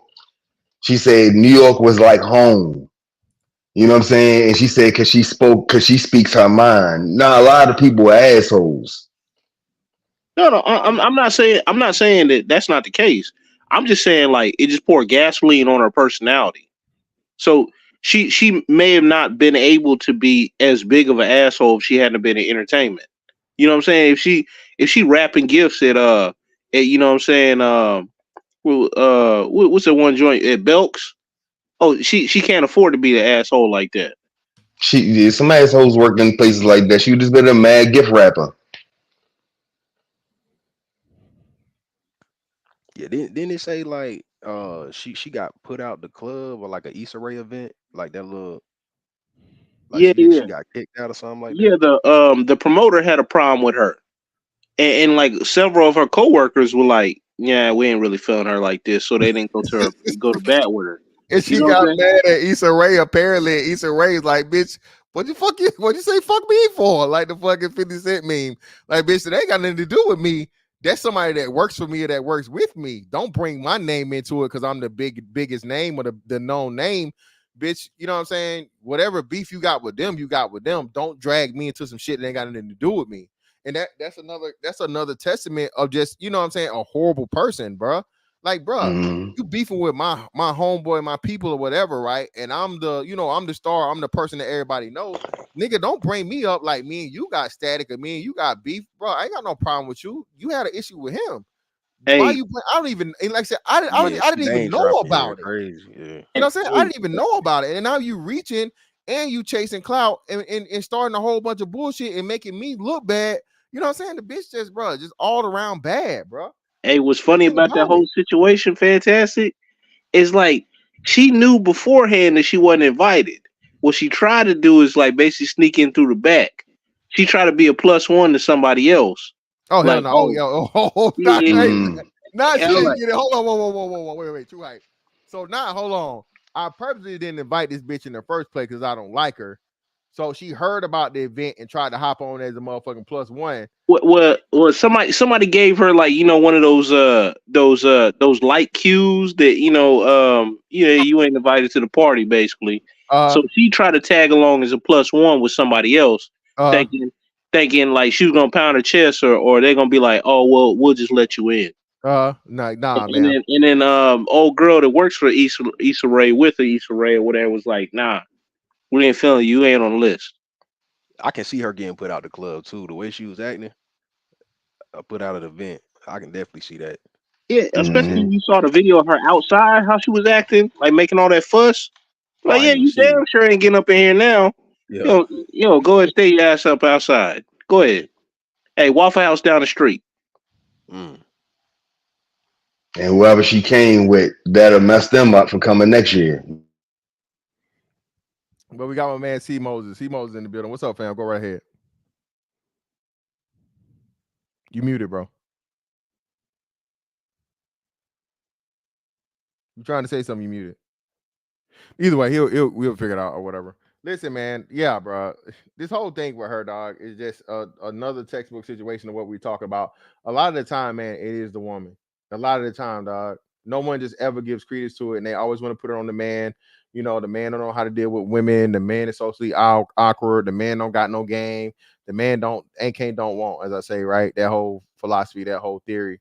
And I'm telling you, bro, a lot of women are like, there's a lot more Amanda Seales out here, bro. The crazy thing about it, though, at least she has a lot of accolades and shit to go around it. Bro, it's a lot of women that don't even have that, you know? In this mind, this bitch bad. In her mind, she's a fucking 10. She's really a 2. You know what I'm saying? And, every dude want to fuck when, again, every dude that's fucked her has just, she's been the motherfucking last option available. But in her mind, bro, you know what I'm saying? Hey, she's the shit. You know what I'm saying? So yeah, man, it's just, nobody ever looks into this shit, man, and ever sits these women down and be like, nah, it's you, bitch, it's your fault, you the reason why your life fucked up. You know what this speaks to too, man.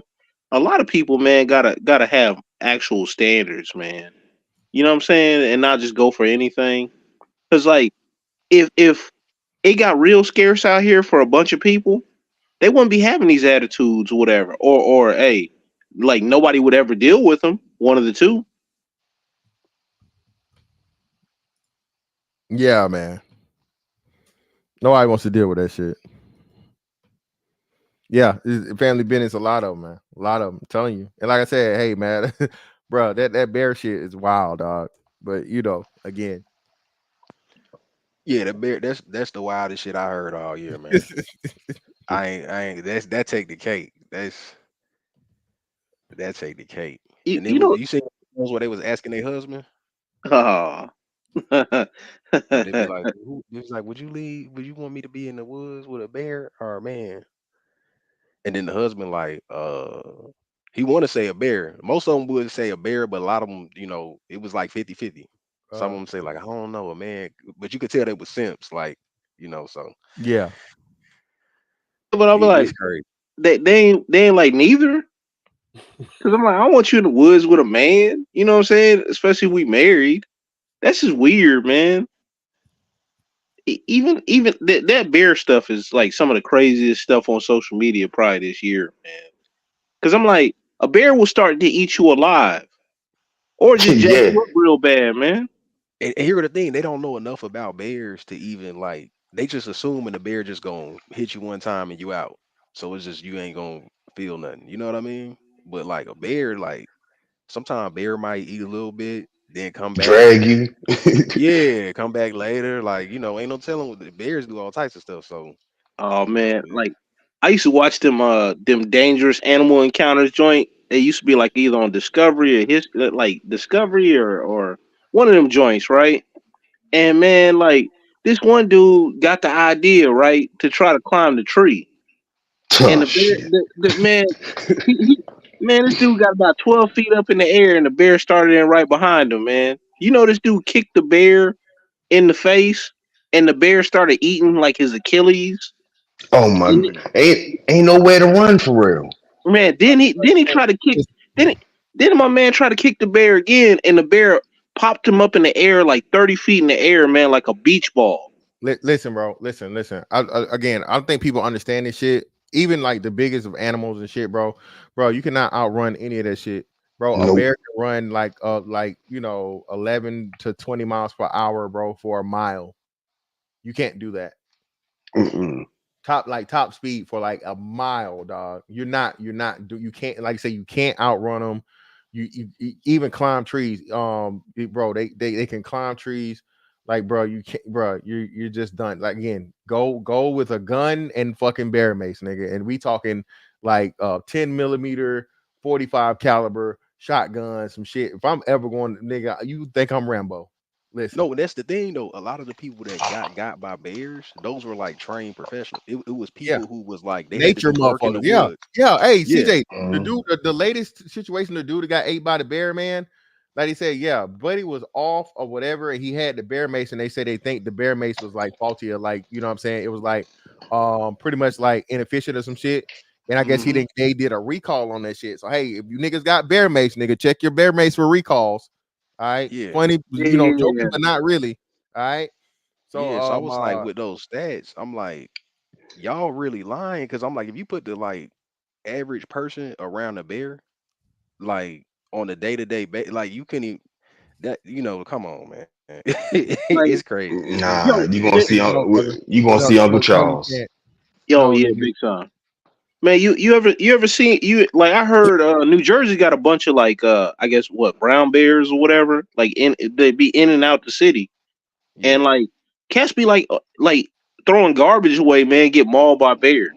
Yeah, bro, because that's what they tell you. So you got you have to secure your they tell you to secure your trash a lot because deforestation, right? So their habitat gets taken away, and just like everything else, it's the easiest access to food. So what happens is, hey, your ass coming out to throw the motherfucking shit in the garbage, or you going out back, you know what I'm saying, the motherfucking, out of the fucking restaurant or whatever to throw the fucking garbage away, and the bear is there and the bear gets scared, and the bear's fucking reaction to getting scared is fucking fighting, motherfucker. The only thing is you not no bear. Hey, you know what I blame, man? I blame Disney, man. All these kids and seen Yeah, Bro, they singing saw the good. animals Yeah, and all I exactly. told pretty you and this, stuff, man. And bro. then I had to tell my which leads kids, to dead Harambe, man. bro. I had to tell my kids this shit, man, because one of the biggest ones ever was fucking Pocahontas, because they gave Pocahontas to the cute little raccoon friend. and I'll never forget this shit. My kid's older sister, it was her. She had came back from school. I picked her up from school one day, and she was like, "Yeah, we were outside playing, and a raccoon, was on the playground, and they made us go inside." And I was like, "What?" She's like, "Yeah, raccoon. It was." I was like, "Listen, raccoons will hurt you, okay? This shit is not the movies. This is not no cartoons, and especially if a raccoon's out in the daytime, that motherfucker rabbit. It's a high event because it's a nocturnal animal. So you see a raccoon that's out in the daytime. For you niggas that don't know, man, if a raccoon's out in the daytime, bro, don't fuck with that shit. If you can't shoot it, just go ahead and get it up out of there. But call animal control, man. Don't fuck with that shit. You not finna outrun, bro. You're not outrunning that coon. You not outrunning, like, bro. Man, my family from South Carolina they used to eat raccoon. Yeah, man, that's the country shit, man. I can't fuck with it. I can't do it. Yeah, mine too, like, bro. They like coon, love it. possum, Like, they speak very coon, highly possum, of it. rabbit, squirrels. They eat all that shit. Not, All them but country not folks, like yeah. it's that was the scraps. Like they had to take the whole thing. I know what you're talking about. Yeah. I heard that joint gamey, man. I ain't eating no raccoon. I'm sorry. I'm not fucking with a raccoon, bro. I'm gonna try it because I hear it's great. Hey, man, go right ahead. Yeah, good for you. Go ahead, man. And then you gonna have worms, man. Hey, you gonna be hey. At least you'll be able to survive in nature, brother. Like I said, me personally, I would definitely pick the rabbits and the squirrels before I fuck with the raccoons because raccoons have, for whatever reason, very, very high rabies rates, and I'm pretty sure rabies is transferable through eating the animal. So I wouldn't fuck with no coon, bro. It's deadly to humans, man. Yeah, bro. Your ass, bro. You fucked up. You fucked off in the It's game. not me. I'm talking about all my ancestors. What you mean? This is our culture. They was hungry. Hey. They went outside. Ain't no. This is our brother. You got it.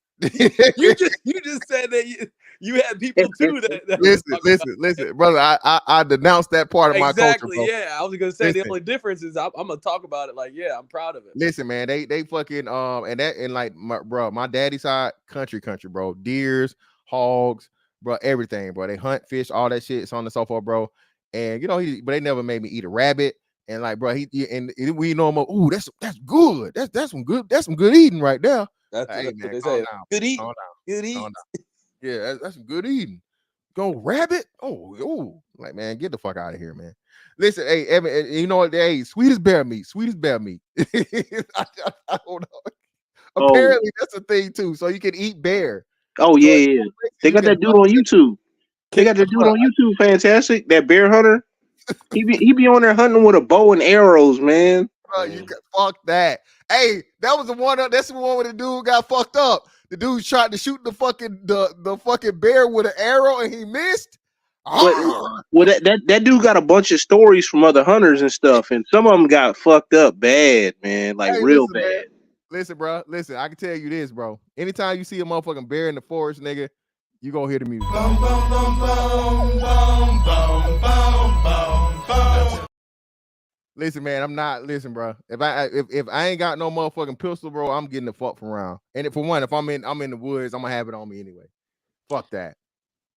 Hey, can I chime in on the Shannon? Yeah, of course. Go ahead, bro. You got all it. Right. So I haven't been listening to the whole take, and I'm interested to know how are we just gonna keep giving Shannon Sharpe a pass on the way that he is moving? Like those are the moments, especially a celebrity like Amanda Seales. Like, we know coming to the table, I don't like to think of it like liberal or the left side, but there's a delusional women's perspective. And it's not even women's because I think they're both coming from the same worldview.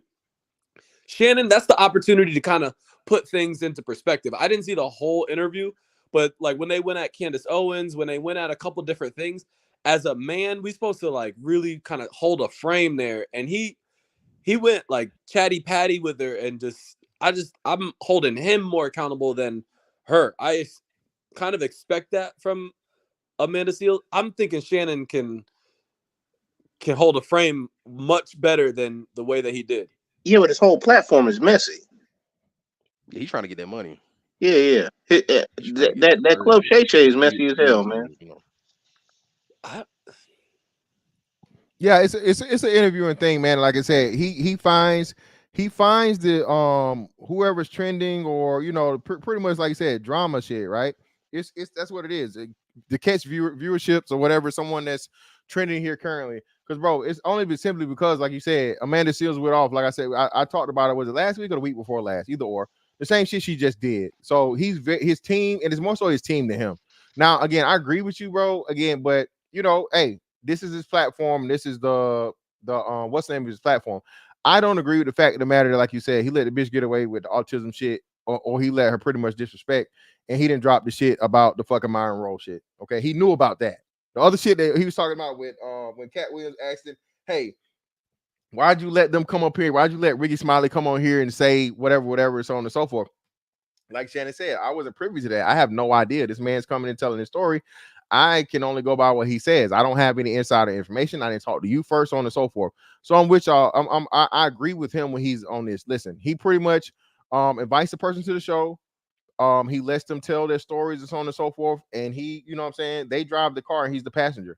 Every now and again, he will ask a question. I think Shannon did something what he normally doesn't do out of the regular, is that he actually pushed back, especially on this autism shit, bro. So we have to give him credit for what's credit's due, because like you said, man, Shannon Sharp's not a fucking trained journalist. He's a lifetime athlete, and now he's into the thing of where he has a platform, and it's an interviewing platform to where he's interacting with other people. And for the most part, they're telling their stories uninterrupted, but here and there he may interject or direct it into a certain direction. You feel what I'm saying? So I think he did great outside of, again, not bringing up Myron Roll. That one piece where he kind of pushed back on her, where she was saying something about like when she was a child or whatever, and he said, well, maybe it's this, and he wasn't saying, oh, this is that, and she was like, oh, you're dismissing my lived experience, and I'm like, yo, your perception may not be 100% truth. You know what I'm saying? It may not be the whole story, but a child, you know how we grew up, fantastic in the South. Child ain't messing, ain't talking crazy to no adult. Exactly. No Hell, question. Exactly. you saw what happened when that child got in that man's face in Las Vegas, that substitute teacher. He got real gully on him, man. The Hispanic kid. Yeah. Yeah. Hey, look, and then that mother talk about you going to jail. I'm like, yo, he slapped the shit out of you, man. He beat you up, little man. Yeah, man. And then Yeah, like you won, like you won something. it was one thing that nobody. Well, I seen that you highlighted just a second ago that Creed just did said, but he starts off the show with offering the drink. He always like the showcases alcohol. He give them a couple sips of the alcohol, and then let them, like, I guess, to loosen them up and let them talk. So that's the first move. So it's not actually.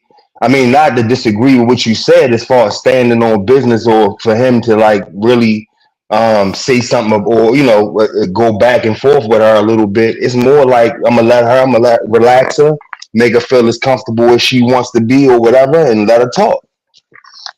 Yeah, man. And like you said, man, listen, and most importantly, it's a winning formula. You know what I'm saying? So some ain't broke, don't fix it, right? Again, man, like I said, I mean, bro, niggas watch Maury and what's the buddy name? Jerry Springer, right? Yeah, Jerry Springer for years, dog. Those two shows had over a 20-year run, and the essence of niggerdom just poured from them. Okay, absolutely nothing positive, nothing whatever, so on and so forth. Just absolute fucking embarrassing chaos, right? I don't put what Shannon's doing anywhere near the realm of that when it comes to embarrassment and just downright, you know what I'm saying? I guess going after the bag or whatever, as you call it. Again, man, he's in the social media era of podcasts and things like that, so on and so forth. And again, man, he's just doing that format of show. But it needs to evolve. So the way that I'm seeing, we need to make some of these platforms like interactive, right? Like, you got a platform here, you got a show, you got people coming up, so now people feel like they have a voice. They kind of bought into what you're building. I don't know, like Shannon Sharp, and just the idea of having a show, doing these interviews, it needs to evolve to where we are today so that they are in touch with the culture. Because I feel like they're so tone deaf or so like they don't understand. Yes, you're getting all these views, but what are people saying? Why are they watching? What's their voice? And I think that we're missing sort of a big piece of where in 2024 a show like this has the potential to be or where it can be. But get this though, that's what you want for that show. That might not be what he wants for that show, and not everything is going to evolve into something else. Not everything is And, going to go to a higher consciousness. and numbers don't lie. Yeah, If the numbers are the numbers, and he's fairly he hasn't been around that long, and it's growing, and I mean he's growing very fast. So it's like, shit, if it ain't broke, why would I fix it? and honestly, like Fantastic said, this ain't even the worst thing. This would be like so low on the totem pole as far as like bad things in the culture. I would go after like Sexy Red being featured in other Oh places damn. before I would go after Shannon Sharp changing his thing. I mean, you could talk to him probably and be like, "Hey, maybe you want to have a spin-off show or something like that where you do something a little bit more positive, or what I'm saying, highlight people in the community doing something like, what I'm saying, shout out to King Randall who fighting a good fight." Yeah, but it's called Yeah, Club man. Shay Shay at the end of the day, though. Get drunk, like it's Club Shay Shay. Like, Amanda ain't really gonna she ain't gonna get no interview from like no real journalist though. That ain't that Oh, this gonna be her biggest interview. Like this is it. that's what I'm Like saying. And hit the top. CJ, that's what I'm saying. This has been her, bro. She hasn't been relevant since what? How long Insecure been off? Like 5 years, 4 years? Yeah. Really since The View, man, or excuse me, The Real, when she was on Oh, there. she was on that. Like, Yeah, yeah, yeah. nobody even remembers. Get I on ain't here. even Hey, know that. She I couldn't even just found last out she on was on that. Breakfast Club. no, I'm it's like, because they voted her off the island, Yeah, man. They didn't get like out of her. here. damn. Get this bitch out of here. Get this simple bitch out of here, man. Again, exactly. Like, bro, and like you say, so she tried to make, bro, it can't be everybody but you. Can't be everybody but you, man. Yeah, Monique got people that fuck with her. So I'm surprised they didn't defend Monique like this. I ain't understand it. Cause Monique married. Oh yeah, Monique. Oh damn, she not one of them. Damn, Nah, she they not. couldn't She got identify her. her. She got her husband sitting right by her side or right behind somewhere. He right there. Yeah, but Monique on that funny business now too. Talking about like opening it up. Yeah, true, true. I was Oh like, dang, what she do? she was talking about something about opening up a relationship or something like that, or she might be Oh, going to the other side, but she gonna keep that thing alive though. And I What? was like, man, it's crazy. did she say it in a comedy special though? No, it was like an interview. It was before this Club Shay Shay deal. Oh, And but then again, she might have been trying to chase them them special flag dollars. You know what I'm saying? mm. Was Monique the first one in like what was it? Comedy Central, Comedy Jam, the one of the comedy for like Friday nights, like way back.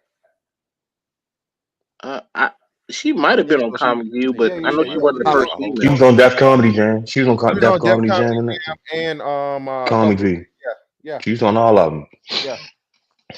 I know Bruce was a host for like a minute, but did she ever host? Nah, Did she I ever? Nah, I know don't know if she ever hosted any of the things. No, yeah, she was just like one of the feature people though. yeah.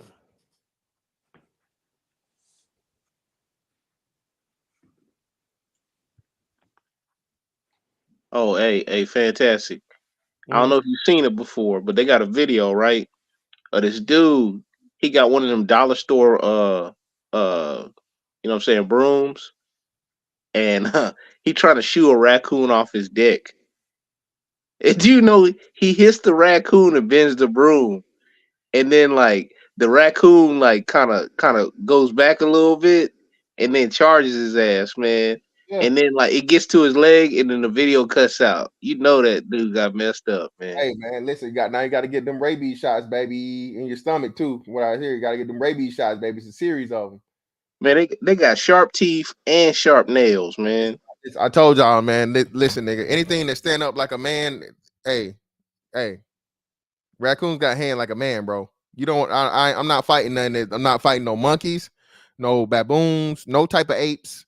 I'm not fucking no raccoons. None of that, nigga. They got hands like a man, bro. Hey, leave it alone. Yeah, Okay? I can't imagine, man, like messing with something like that, man, because that thing will climb you as it's fighting you, man. True hype. I told you, true hype. Motherfuckers don't even understand that, bro. You can't, like, bro. Their hands and their feet are one and the same. You know what I'm saying? Like, bro, they not, bro. They like you have no chance, dog. Once he Yeah, you gets don't and put a like I book say, up on once he nothing like gets that. on you, you're not getting him off. He's too quick. He's too fast. He's like, you know what I'm saying? Like, bro, it's over with. By the time you reacted, bro, you already bit. And hopefully he don't just keep biting.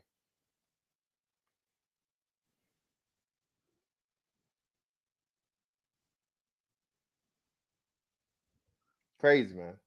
But hey, man, greatly appreciate y'all for coming up, bro. It was a one. Hey, yeah, kangaroos either, man. Nah, I can't fuck with them with no hands, man, like that. No.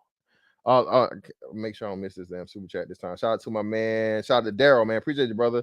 Shout out to Daryl L to second with the 5. I greatly appreciate you, brother.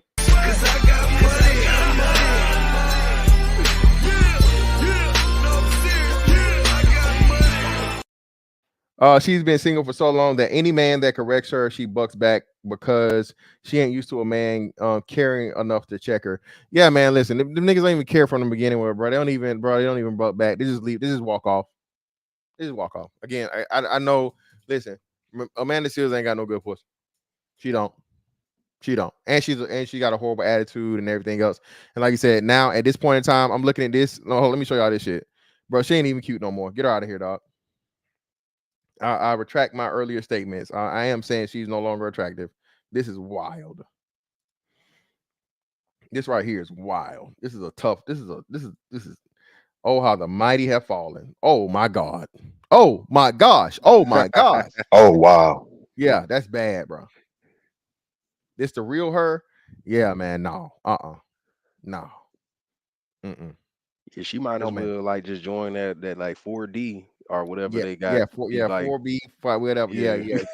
Just hate the niggas, and we want. Hey, we're with you in spirit, love. We will not. We understand. What? At some point, y'all had her high on the list. No, she was young. She was cute when she was young. You can't deny that. When she was cute, when she was young. But yeah, no. Nah, that just showed that makeup is people. They put a lot of makeup on, man. Nah, yeah. Well, that's what I'm saying. Yeah, in the thing with Shannon, she looks halfway decent. Without it though, we see the truth. And that's why I say, hey man, don't let these bitches fool you with this makeup. But anyway, man, hey, make sure you guys like the video if you have not already. Follow me on all social media, Miss Fans 824. That's that on that one. I'll catch y'all on the next one. Holla, we out.